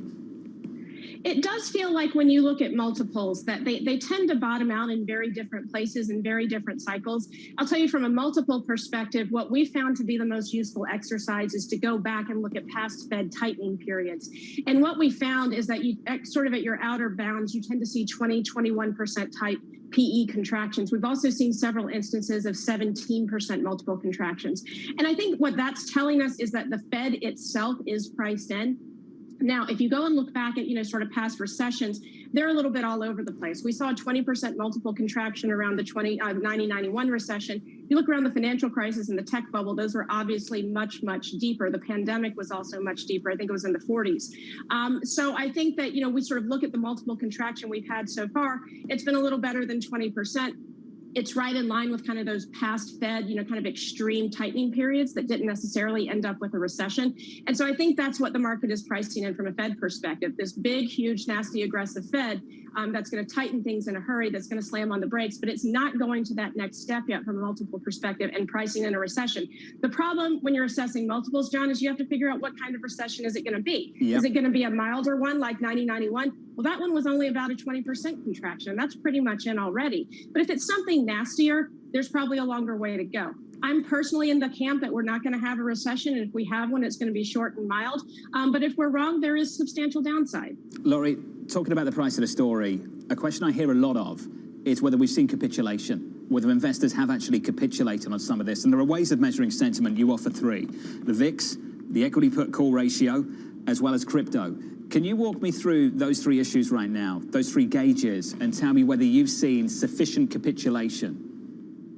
Sure, and we also look at the CFTC data and the AAII net bull bear. And so, look, I'll say if you put sort of VIX and equity put call together, they're elevated, but they haven't, sort of seen the worst spikes that we've seen, even around some of these growth scare periods.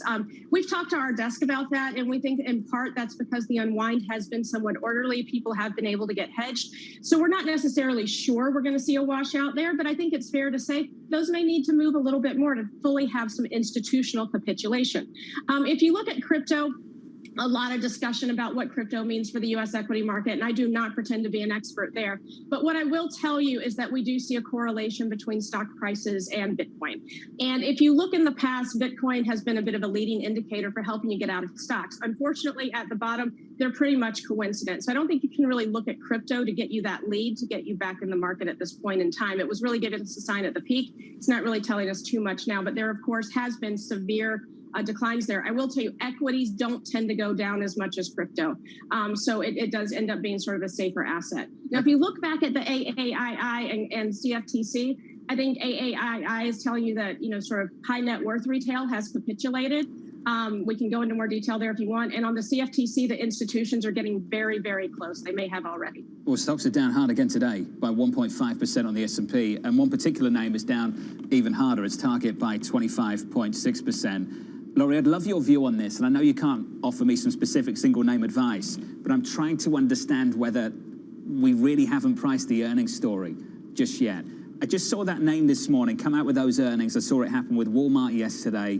The C-suite sounding surprised, the market, clearly analysts, very surprised by the outcome on a story that is so well understood, yet apparently in certain parts of this market, very poorly priced. Laurie, what does that tell you? So I think you have to divide different parts of the market and sort of talk about trends that you're seeing there. You know, I think that we're in a very strange point from an earnings perspective in this market right now, because cyclicals, frankly, are just not as important to S&P 500 earnings as they were back even in the 2015-2016 industrial earnings recession. And I'll give you the market cap stats, but back then, right around that kind of mid-2015 period, cyclical sectors and secular growth sectors were both about a third of the market cap of the index. And what we've seen in more recent trading is that secular growth is about 50% of the market cap, and cyclicals have been down closer to around 25%. So we know that, you know, the cyclicals just are not as important drivers as they've been in the past. And if you look at secular growth margins, those are the ones that have been up and to the right, which is why they have that market cap share. My point here, John, is that, you know, I think with individual names, some of these retailers in particular, some of them, frankly, had not been taking as much pricing in the past as they could have. So there were some missteps in the past. But I do think that there are specific names that are having trouble. Clearly, the worst case scenarios were not priced in, the risks were not priced in. But when we think about it from the market, you can't overly, you know, just sort of focus on a particular sector, a particular industry, especially if it's in that cyclical part of the market, because things like software companies are just so much more informative these days of S&P 500 margin trends and earnings trends, and they're really buffering them and boosting them in a way they weren't even 5, 6, 7 years ago. Laurie, that final point is a very important one. Laurie, you're one of the best. It's great to catch up with you. What a complicated time. Laurie Calvasili there of RBC, and what a difficult moment in this market again. 13 minutes in, down 1.6% on the S&P, on the NASDAQ down by almost 2 full percentage points. Coming up, Twitter saying it's not letting go of the deal at Elon Musk's price. If a deal does get done, it's significantly lower than the 54.20. I mean, 54.20 at this point, it's out the window. Right now, there is a monster spread between where the stock is and where that offer price was agreed. That conversation up next.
We know that it's highly transmissible.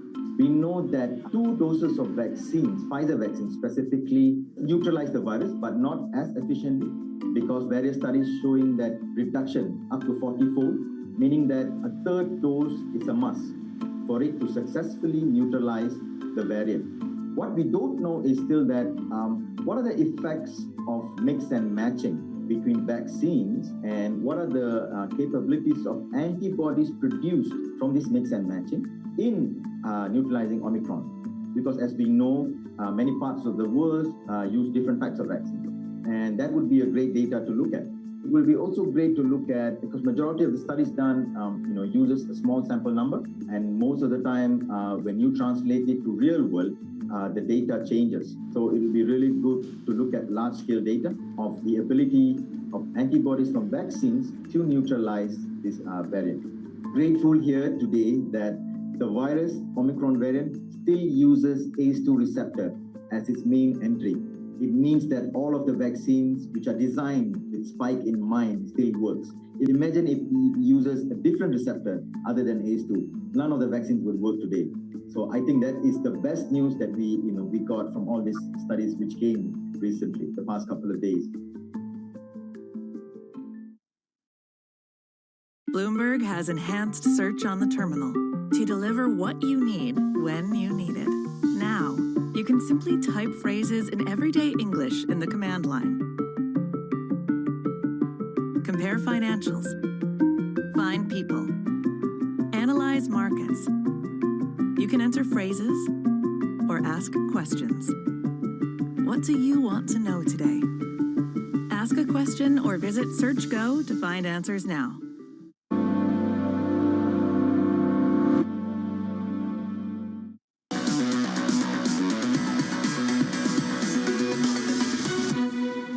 If a deal does get done, it's significantly lower than the 54.20. I mean, 54.20 at this point, it's out the window. There's a better chance of me playing for the Celtics in the playoffs, and that deal happened at that price. Now it just comes down to, can they renegotiate on the bot issue, or does he walk? Dan Ives always has a sporting reference, doesn't he, for pretty much everything, including this story right here. There is an agreed price, it's 54.20, and the board says the following. The Twitter board, in a statement to Bloomberg, we intend to close the transaction and enforce the merger agreement. Ed Ludlow has more on the West Coast. Hey, Ed. Yeah. Good morning, John. So we're trading down 0.6%, around $38 a share, pretty distant from the $54.20 per share offer that Elon Musk has in. We talked about the spread, right? The gap between those prices as being an indicator of how Wall Street assesses this deal, but there's also a spread between what's happening in public and what's happening behind closed doors. Fantastic reporting on the Bloomberg terminal from our deals team colleagues, who basically explain, according to sources, that Elon Musk's advisors and bankers are just carrying on as normal. Behind the scenes and in private, the negotiations are happening as if this deal was going smoothly. One key piece of reporting that we cannot emphasize enough: the proxy filing of Tuesday was signed off by Elon Musk, according to sources. The proxy filing on Tuesday advised shareholders to vote for a deal at $54.20 a share. So there's this gap, right? The tweets that we all follow from Elon Musk and what his bankers and advisors are doing in the background. But Wall Street's not convinced. Any indicator we have from the market is that there is a lower probability of this deal happening at all. And if it does, probably coming in at a lower price point. The price of the stock is doing the talking. 37.83, right. The agreed price 54.20. That's a big spread. Ed, thank you. I have no idea what happens with this deal. I can guarantee you one thing. Lawyers and bankers will make a lot of money. Shonali Basak has more. Hey, Shonali. Hey, John, you have more than $100 million worth of deal fees that are associated with the Twitter deal for Goldman Sachs and JP Morgan. Some of that has come up front. Remember, Goldman and JP Morgan did the fairness opinions as well when it came to this Twitter deal. And when you look at the filings, actually what's so interesting is the idea of a lower deal price. Based on precedent transactions, neither bank goes below $50. According to the Financial Times reporting this morning that pointed a lot of this out, it would get very hard to get much lower than that. And most of the deal fees, in fact, as most deals, come after the deal closes. So that's an $80 million payout that would come for Goldman Sachs, $53 million for JP Morgan. As we know, Morgan Stanley is advising Elon Musk separately, so there are more fees on that side as well. But remember, based on those fairness opinions, it will be very interesting to see what that new deal price would be if you ever got one. And also, you know, I have to point out Bloomberg Intelligence is reporting here legally how much Elon Musk might be tied to this deal regardless of that breakup fee. BI saying a 60% probability here that if this did go to court, that they would still have to consummate the deal. Shonali, just quickly, separate story. You mentioned Goldman. You caught up with the CEO, David Solomon. What did he have to say? Yeah, what's interesting is David Solomon has been hitting the nail on the head for a long time here on inflation. I go back to October when I talked to him, and he said it was forefront of every conversation he had with investors. Now he's saying that it's extremely punitive. While he hopes we don't get into a recession, he certainly sees the risk of it. He says clients are preparing for lower asset prices, tighter monetary conditions. The thing to watch here, he says, is credit spreads. We're not seeing that trouble yet, but that would be the one thing he is watching for, John. That story out on the Bloomberg terminal and on Bloomberg.com right now. Shonali, thank you. From New York City, that does it for me. Up next on the program, Mike McKee is going to be sitting down with a Fed official that you need to listen to. That's going to be next on this program. From New York City, this was the Countdown to the Open. This is Bloomberg.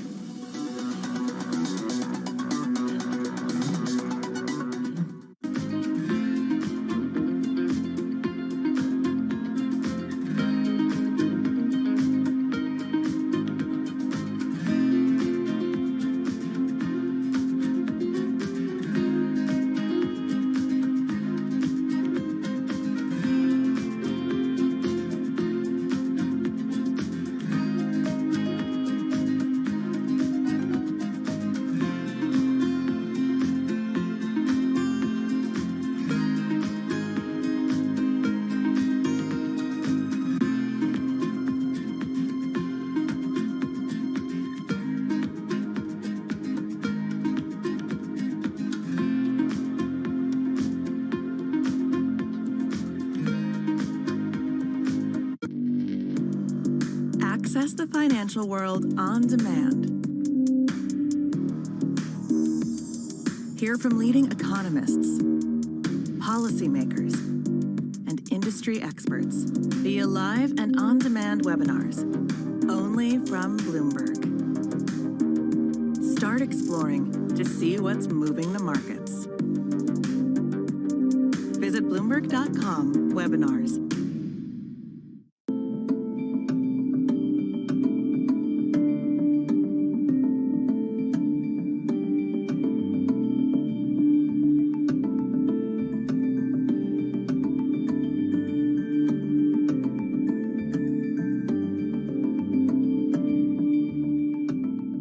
BSO Now is your online home for weekly Boston Symphony Orchestra and Boston Pops performances. See new concerts that go behind the scenes, plus acclaimed archival concerts. Visit bso.org/now, where the music plays on. BSO season sponsor, Bank of America.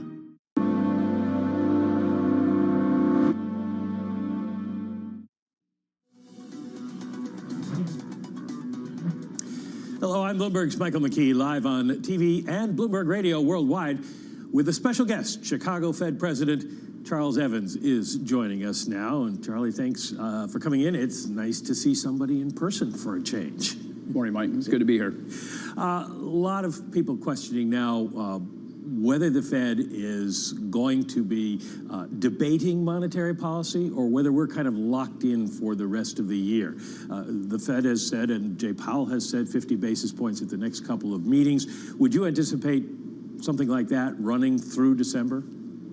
Well, you know, we've been discussing the state of the economy and inflationary pressures for quite some time, and the committee has definitely coalesced around, you know, moving off the effective lower bound. We've already, you know, begun doing that, and as Chair Powell said, we're going to be moving expeditiously towards something much more like a neutral Fed funds rate.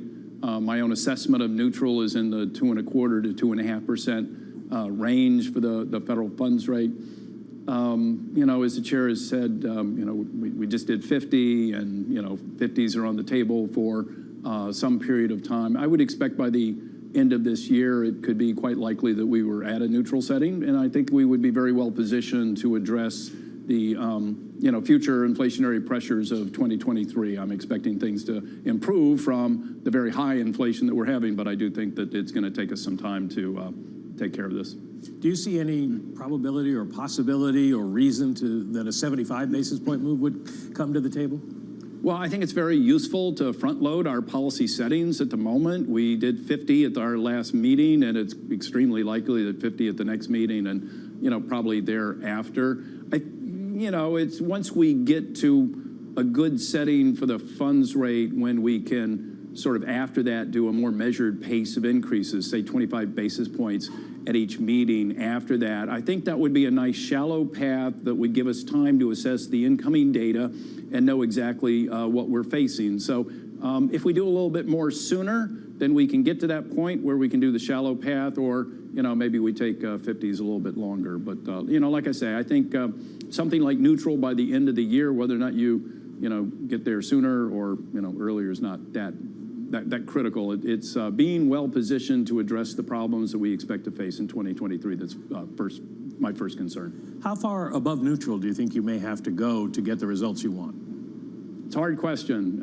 You know, nobody reports what the neutral setting of the Fed funds rate is. It moves around over time. It depends on whether or not we've got tailwinds or at our back, or headwinds that we're facing. And so I think we're going to be feeling our way around that. Like I say, I've got a benchmark of what I think. And so if we go beyond that, if we go 50 basis points beyond that, 75 basis points beyond that, then that restrictive setting of policy should be working to bring inflation down. We don't have to constantly increase the funds rate to be restrictive. We can get to a restrictive setting and sit there for a while. Maybe we sit there longer at a less restrictive you know, setting, and it takes a little bit longer for inflation to come down. But there are many special factors that have led to the very, very high inflation rate that we're facing. And so I'm hopeful that in 2023, we're going to be facing core PCE under 3%. Wall Street would like to know whether, if the economy slows, you're willing to slow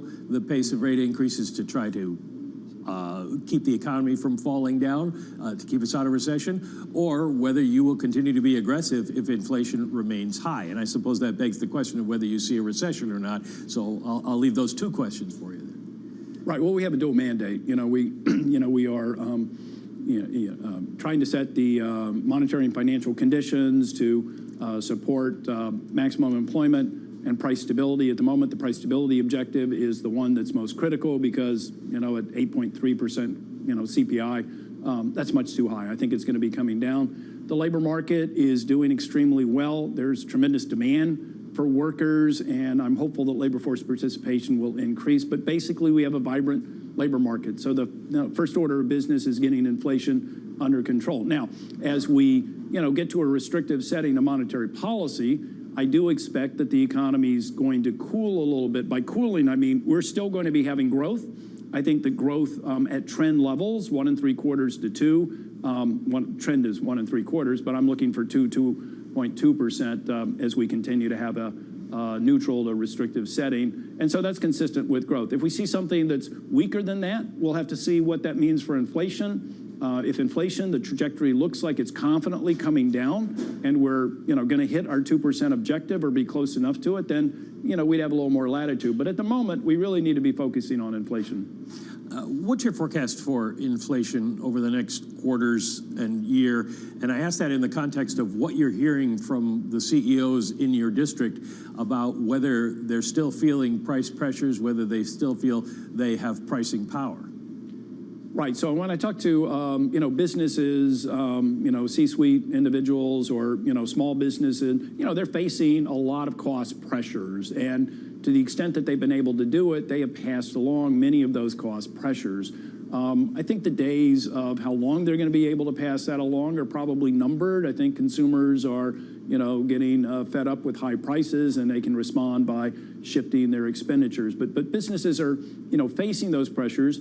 They've raised wages, and in many cases where, 6 months, 9 months ago, we heard that there were intense wage pressures. When wages have gone up, that has actually satisfied and improved the labor setting in those manufacturing plants. And so, higher wages, it doesn't necessarily mean they have to keep going up each quarter, each month. And so I feel confident that businesses are going to get on top of their labor costs and pricing behavior will be more in line with, what I think price stability is. I can't reel off what, inflation is going to be 3 months from now or 6 months from now because there are a lot of real factors that could play out in different ways. And that's part of what we're going to be looking for. If we get to a neutral setting by the end of this year, we're going to have many, many more months of data to see is the trajectory coming down, or do we still have a real problem on our hands and we need to be much more restrictive?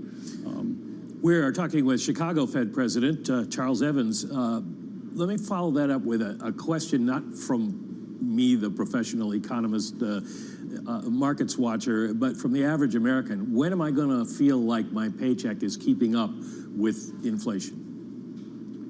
Yeah, I mean, it's been very difficult for households, obviously. Gas prices have been extremely high. Food prices are high. I think worldwide factors are an enormous part of that. Energy supplies, the Russian invasion of Ukraine is hitting, gas prices, agricultural prices. A lot of wheat is produced in Ukraine, and that has global implications and all of that. We have very strong demand, so it's it makes sense. It's what everybody is dealing with, higher prices, shortages. You can't necessarily get exactly the product that you want, and it's a lot higher. I'm hopeful that as inflation comes down, hopefully some of those prices will revert and they'll come down. Food prices often, can round trip, and energy prices too. But gas prices are high, and that's always, a negative thing for consumer confidence if we can get that in better shape. But that's not monetary policy. That's sort of supply conditions. And wages have gone up, so I think incomes have gone up, and the labor market is good. People who want a job can get a job. That's good for household income. If we can get labor force participation up and some child care to adult care issues resolved, keep everybody in schools, that'll be beneficial for the economy. Have you been surprised by the strength of ongoing consumer spending that People are still buying a lot of stuff, basically? It has been strong, hasn't it? And, you know, some of that, I think, is the fiscal support was very helpful for many households that otherwise would be in very difficult situations. I think that, you know, the growth of the economy, many people are doing extremely well, even if it's unequally shared. And so sometimes those retail sales, you know, come from sort of a skewed distribution of, you know, consumers. And so it's nice that the fiscal support packages and the strong labor market, which has helped lower income workers, you know, get jobs at better wages and also at better schedules, probably more full-time. I mean, that's been beneficial. And so I think that's contributed to the strength in retail, and I hope that it continues. When you think about going forward, how much confidence do you have in your ability to bring inflation down, given that you've mentioned COVID and Ukraine and all of the other things that are going on that are supply side problems, and the Fed works on the demand side?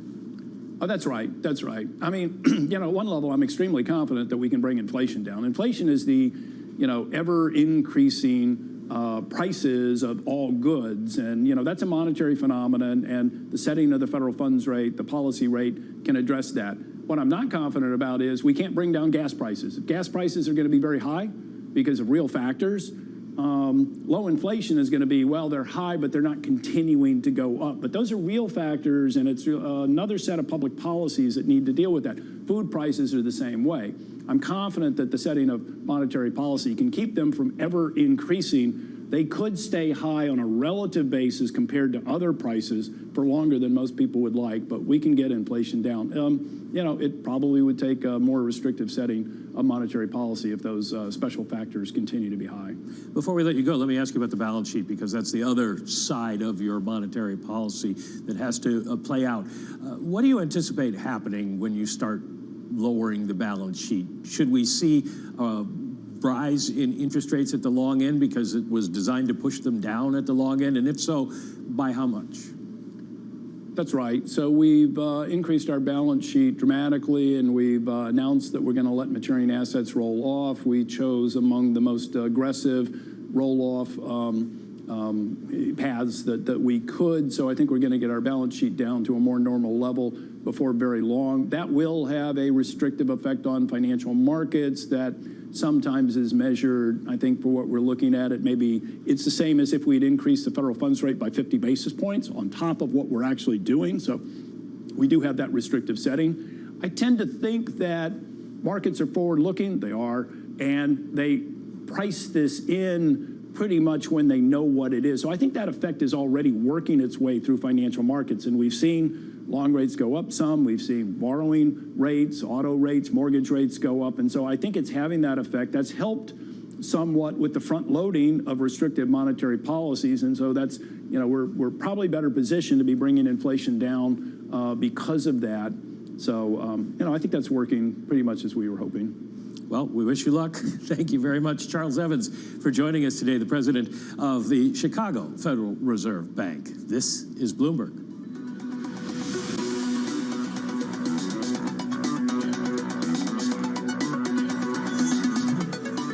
Tune in to today's Options Insight, sponsored by Thinkorswim by TD Ameritrade.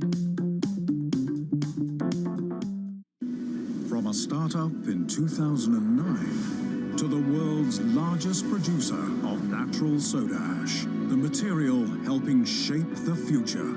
Our mining process is the world's most innovative and responsible. We embrace the use of solution mining, enabling us to be an industry leader in efficiency with the highest environmental standards. Drive real change.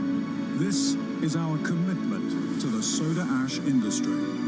We lead in scale, innovation, sustainability, and we are proud to be part of your life. We are more than just a company. We are a family. We are WeSoda.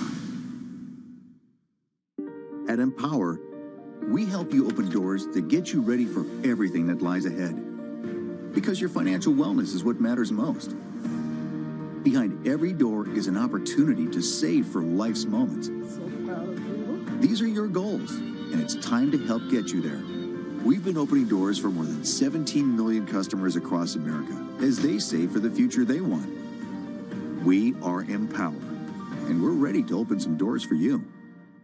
I have a number of money managers that advise me on investment strategies, portfolio construction, and asset classes. But sometimes I just want to do a trade by myself. So I went to the App Store and downloaded IBKR Global Trader. No conversations, no messages, no friction, all done in 20 seconds. They have 90 trading venues, 27 currencies, and even crypto. So give it a try. You're going to like the way it works. From the financial centers of the world, this is Bloomberg Markets with Alex Steele and Guy Johnson.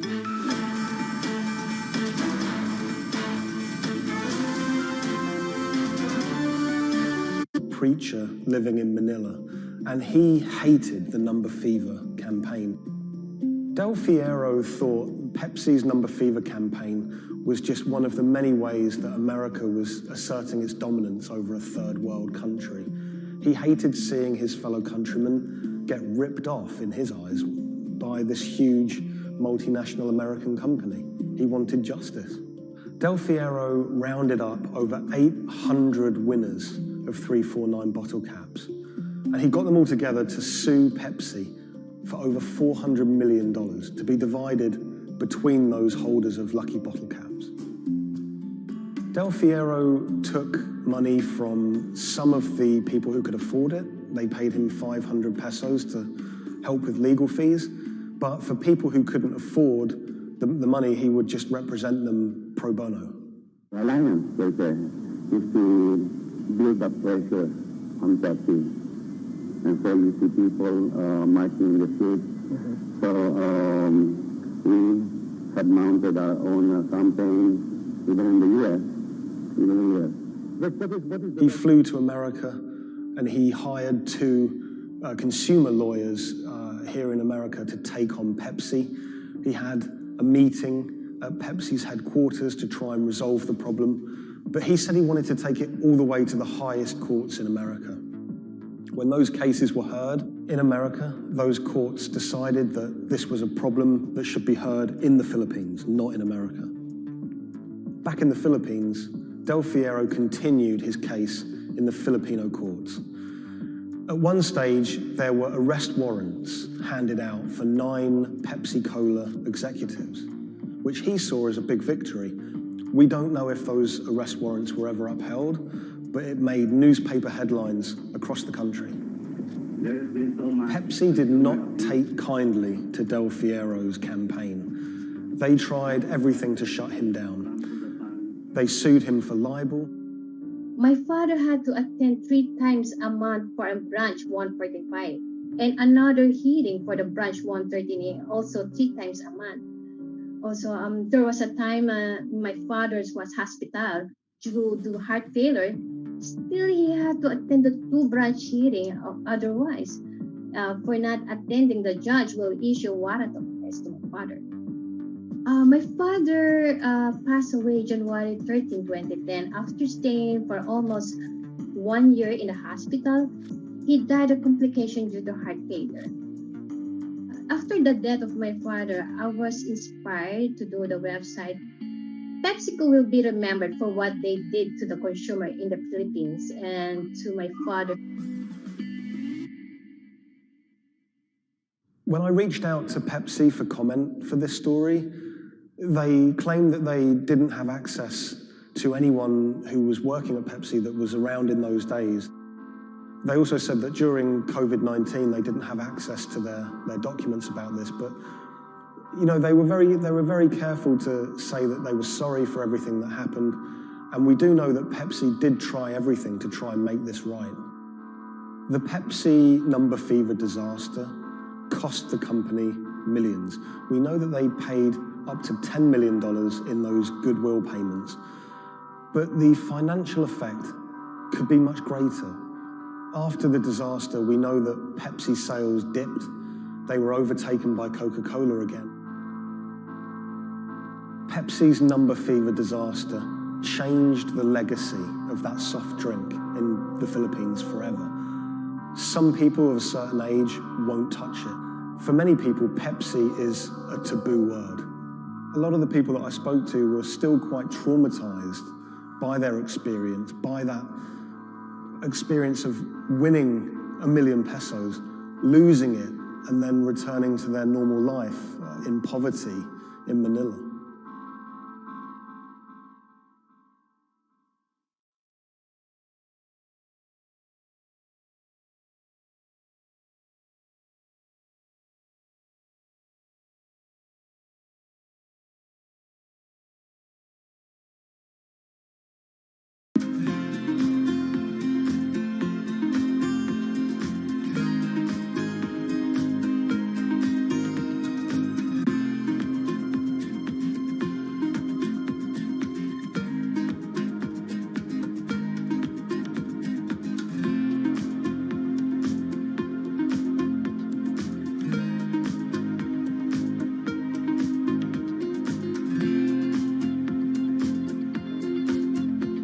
When the news of the bombing came out, it was a massive story in Germany. We are following some breaking news coming to us out of Dortmund in Germany. It was covered by all the media outlets. 3 roadside explosions triggered at the same time last night as a coach left its hotel in the south of Dortmund. Public figures commented on it. We should not let them affect our life, whoever it was. The media echo went far beyond Dortmund. I think it was front page news in every single big paper around Europe. Everyone thought of like a terrorist attack, and people were scared that throughout the city in Dortmund there was more attacks to be happening. Unbeknownst to investigators, just after the bomb went off and the players of the team were shell-shocked, the person who had masterminded the attack was actually sitting in the hotel eating steak and sweet potatoes.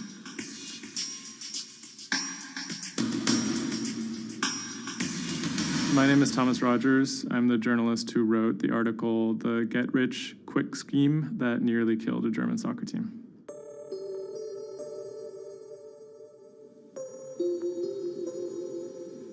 Dortmund is a mid-sized city in the western part of Germany in a state called North Rhine-Westphalia.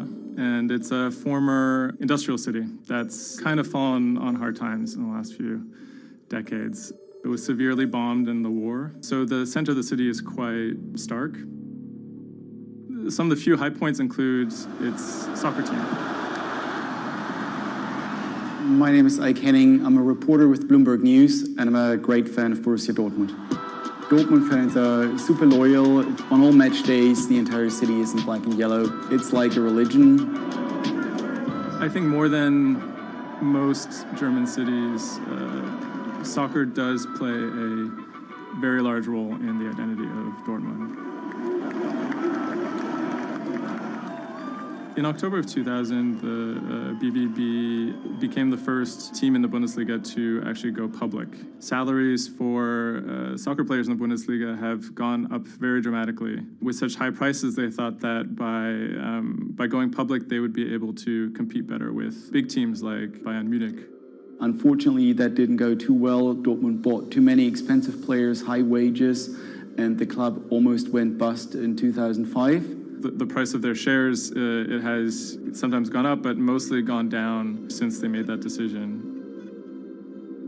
So on April 11th, 2017, the team was staying in a hotel on the outskirts of Dortmund. Match days are always special in Dortmund. Everyone is looking forward to it. The team always meets in the same hotel ahead of matches. They stayed in this hotel in order to have a kind of neutral space before games so that they could concentrate, be sort of isolated from distractions, things like that. Everyone was pretty optimistic. They had a chance to go really far, maybe into the finals. I was in the office and getting ready for match day. I was going to meet with a friend, a fellow Dortmund supporter, in a pub. As always, the fans are very excited about matches. On that day, they were heading to play in the quarterfinal against AS Monaco at Signal Iduna Stadium, which is in the center of Dortmund. Shortly before 7 p.m., the players of the team boarded their official team bus.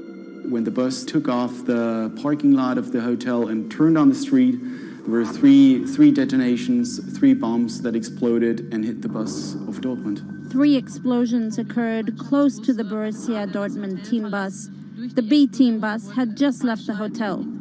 The explosions destroyed 2 windows in the rear part of the bus.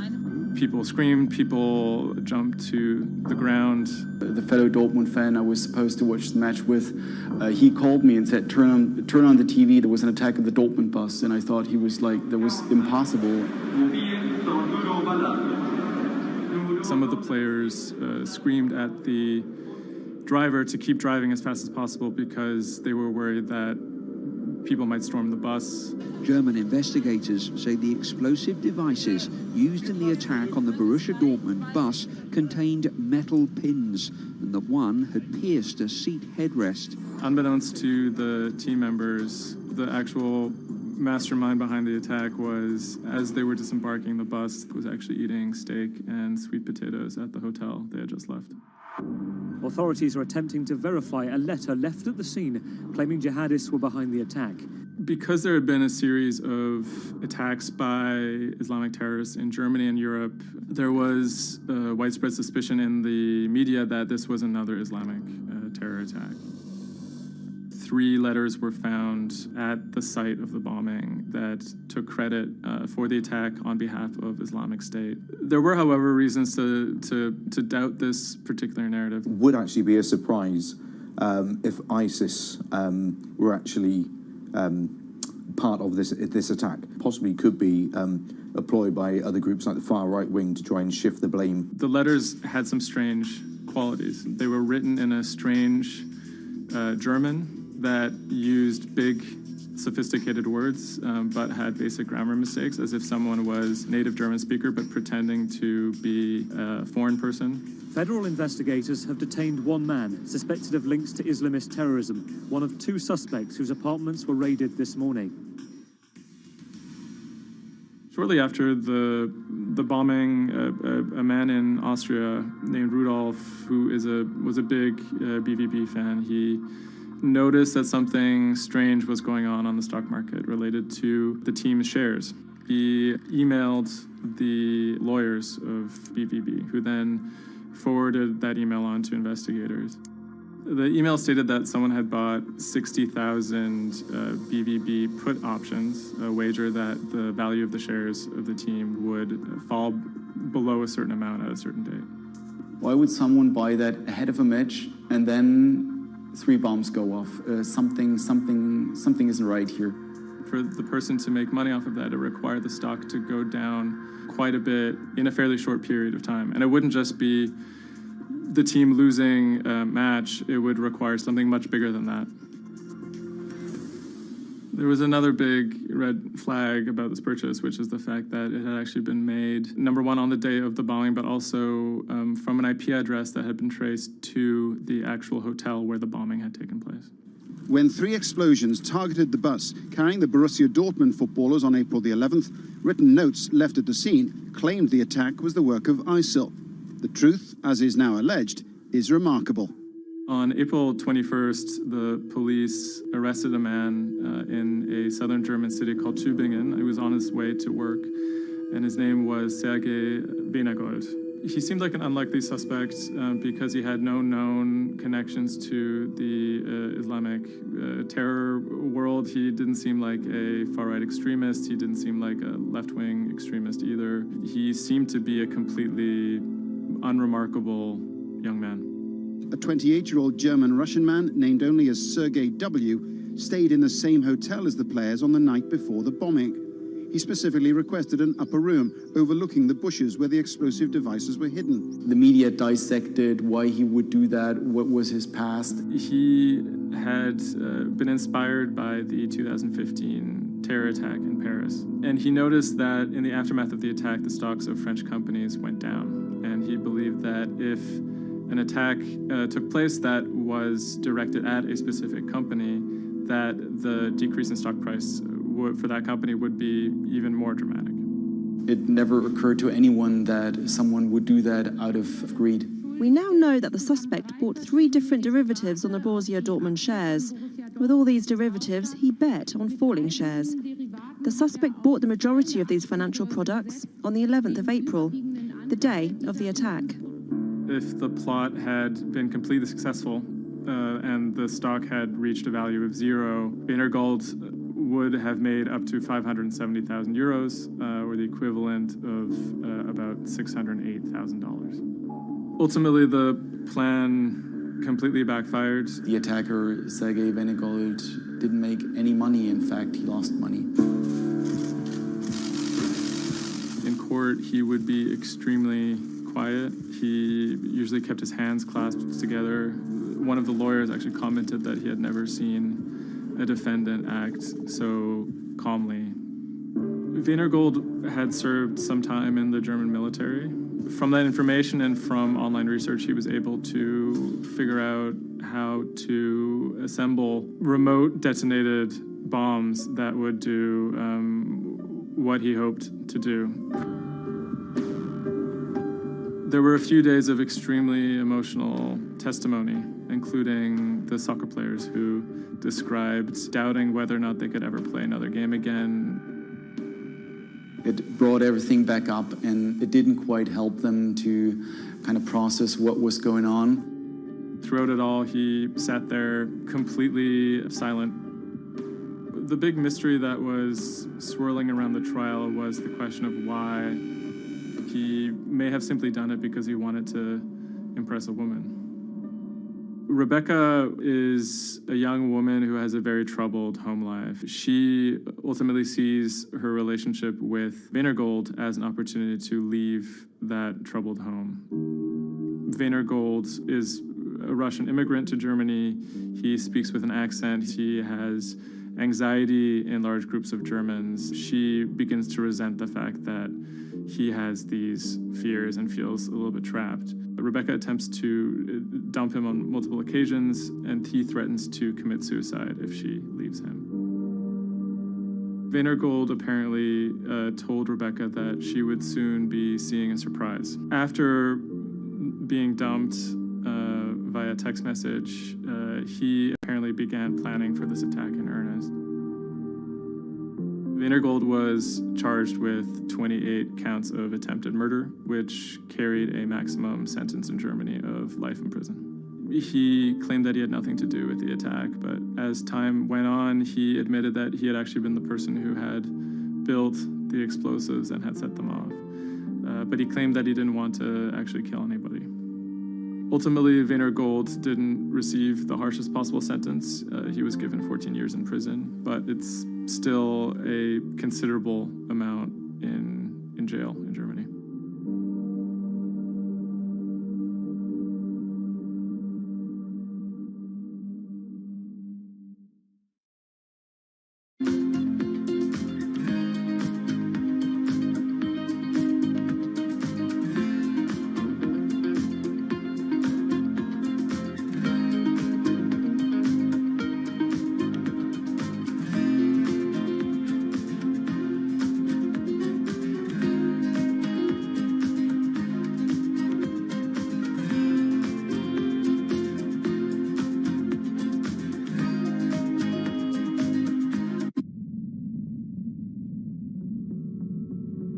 The threat of an asteroid hitting Earth is very real. If it's big enough, it's also very final. These are very, very infrequent events. The probability is not 0, though. A blinding flash of light streaking across the sky. About 100 tons of space rock falls on Earth every day. Most of it is so small it burns up in our atmosphere or lands unnoticed away from major populations. No human in the past 1,000 years is known to have been killed by a meteorite, and according to NASA, no large object is likely to strike the Earth any time in the next several hundred years. However, one thing is certain: we haven't found them all. There are thousands out there, and we don't know where they are.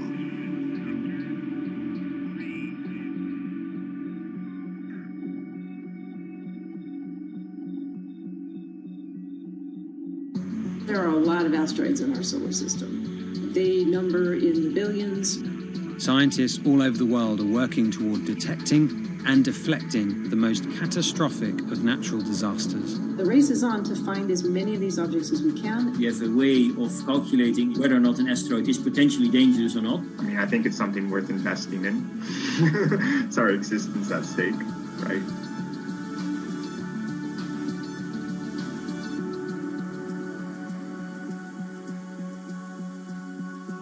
Amy, let's get this one out of the way. It's probably the question you get asked the most, but how scared should we be? Asteroids and comets are a natural hazard that's out there like a lot of other natural hazards. These are very, very infrequent events, these collision events, where an object actually impacts the Earth. The most important thing that we need to know about asteroids is when the next impact is going to happen and how bad it will be. What we know is that an object that's about, say, a kilometer across is capable of causing very, very wide devastation across the planet, really, truly global devastation. The object that wiped out the dinosaurs was somewhere in the neighborhood of 5 to 10 kilometers across, so even bigger than that. At a kilometer, it's still going to be very bad and it will have global effects. For objects that are capable of causing what I would call sort of regional damage, kind of a large major metropolitan area, a city and its surrounding environment, sort of around 100-ish meters. It depends on the details of the composition and so forth. By the 1980s, NASA was cataloguing near-Earth objects. In 1994, stargazers watched as comet Shoemaker-Levy 9 hit Jupiter. The resulting zone of chaos was estimated to be as large as the Earth, and the event became a turning point in the search for asteroids and comets in our solar system. In 1998, Congress tasked NASA with finding 90% of asteroids and comets 1 kilometer wide or larger. Soon after, Hollywood blockbusters Armageddon and Deep Impact brought attention and fear to the masses. The great news is that the vast majority, more than 90% of all the really large 1 kilometer near-Earth objects have been found. The challenge now is working down to these smaller sizes that are still quite capable of causing a lot of damage, but they're just harder to spot because they're fainter, they're smaller.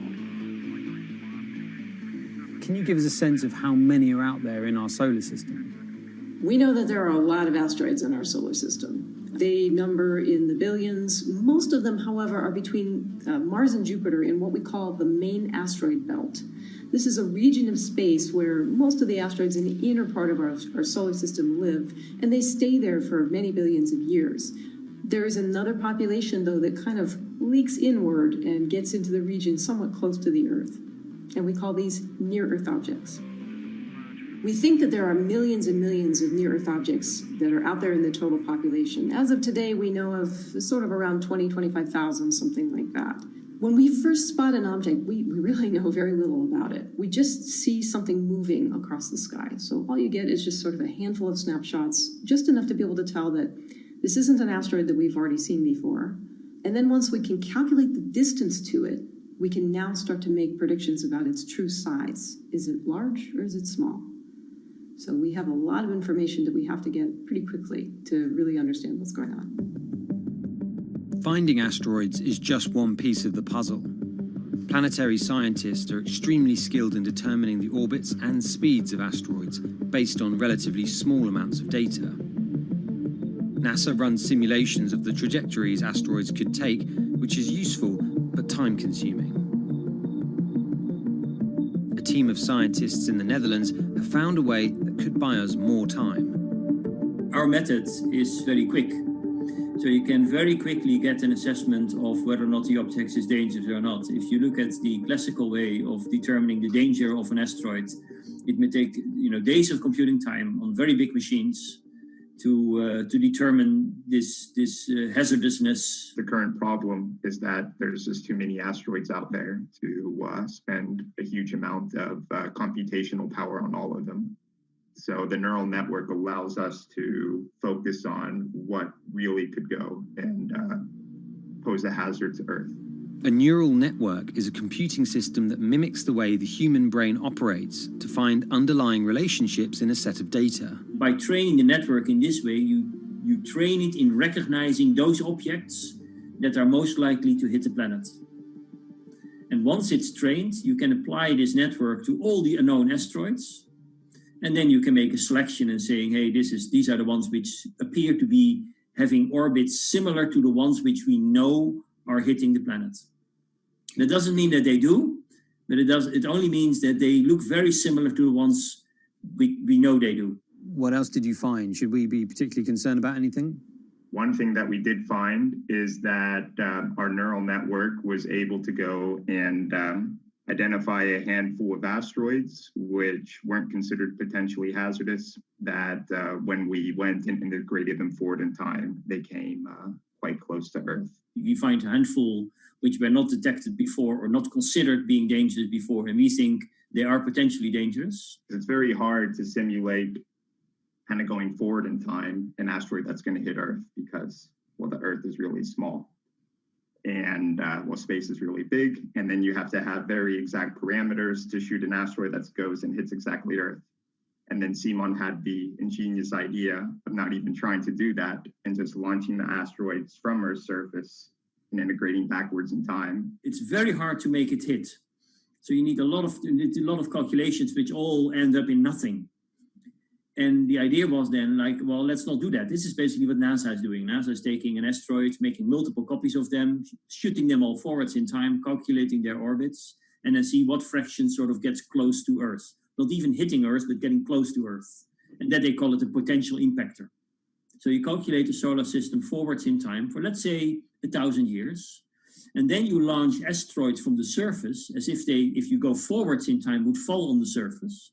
You calculate them backwards to today, and then you get your orbital parameters of today's asteroids, which you know will land on the planet. And those you can use as known impactors and compare with all the other asteroids in the solar system. Can simulations and AI, can those things fill in the gaps where perhaps telescopes and other imaging tools can't? Absolutely. Since the observations get more complex, the physics gets more complex. And if the physics get more complex, the mathematics becomes more complex. And at some point, you can't solve your problems analytically anymore. And then this is where the computer comes in. Now we have this trained neural network. We have a way of calculating in a fraction of a second whether or not an asteroid is potentially dangerous or not, and therefore deserves more attention or more time to spend on for really finding out if it is dangerous. When it comes to hunting asteroids, time is critical. What we can do about a potentially hazardous object depends a great deal on what we know about it and how much time we have before the encounter. We'd really like to find them when they're decades away, because the more time you have, the more options you have, and the less energy it takes to move an object aside. It also means we might not have to resort to launching a nuclear warhead at an asteroid. Until recently, pretty much our only choice. That's an option of last resort, in my opinion, yes. We have lots of options available. You can just simply bump into the object and just nudge it out of the way. That's one possibility, and that's kind of, in a way, sort of the simplest thing to think about, just nudging it off its path a little bit with, a massive object, a spacecraft, let's say. It's just kind of like bowling, if you will. If you have a long time or a long stretch of runway in the lane, just a very small twist on the bowling ball will make a big change in where it ultimately ends up. Another option would be something where you take a very big, massive spacecraft and you park it next to the object and you use the force of gravity as a towing rig. That takes longer, though, and you need to be able to send a pretty massive spacecraft, and it obviously depends a lot on how big the asteroid is. Other options start to get more and more complicated, and they range from painting one side of the object a white color and painting the other side dark, and then letting the pressure of light sort of perturb its orbit. In a departure from the lab and computer simulations, NASA has real plans to rehearse kinetic impact deflection. In 2021, the agency will launch DART, the Double Asteroid Redirection Test mission, which will intercept a 160-meter asteroid in 2022. Better to practice now before we have to deal with an actual threat. In the meantime, discovering asteroids is our best bet. Thousands of scientists and amateur astronomers around the world make up an informal network that survey the heavens.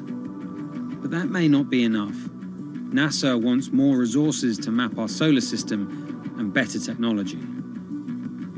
need to ramp up our network of sensors, and also we need to just continue to strengthen our network of international observers so that we can get follow-up, because we find these objects when they're distributed all over the night sky. Once we get more observations, we get better data, we can make better predictions. If you look at the big impactors we have had in the last, let's say, 20 years, or maybe 30 years, or 50 years, most of them we haven't seen coming. So the danger, the real danger, I think, comes from the objects we don't know about, and not from the objects we do know about. This particular natural disaster, like a lot of natural disasters and like climate change, is a problem of the global commons. So the thing that we risk collectively is that it sort of then becomes nobody's problem, and nobody takes ownership over it. The asteroids are all over the sky. They just truly cross boundaries and borders with a second's notice. I kind of imagine in the future, maybe lots of small satellites around the Earth that are always going and looking outward. I mean, I think it's something worth investing in. It's our existence at stake, right?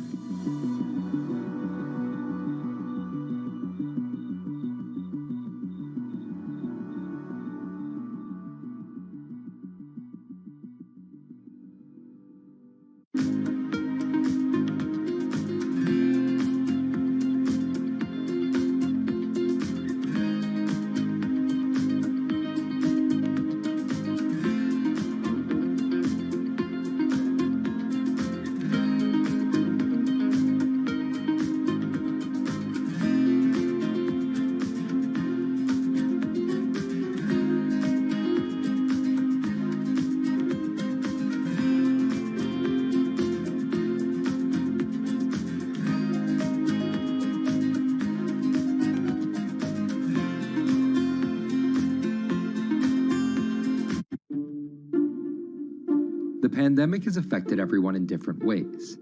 Some pass the time by baking. Homemade sourdough bread. Do I need to say more? Some chose to binge watch Netflix. It's your game.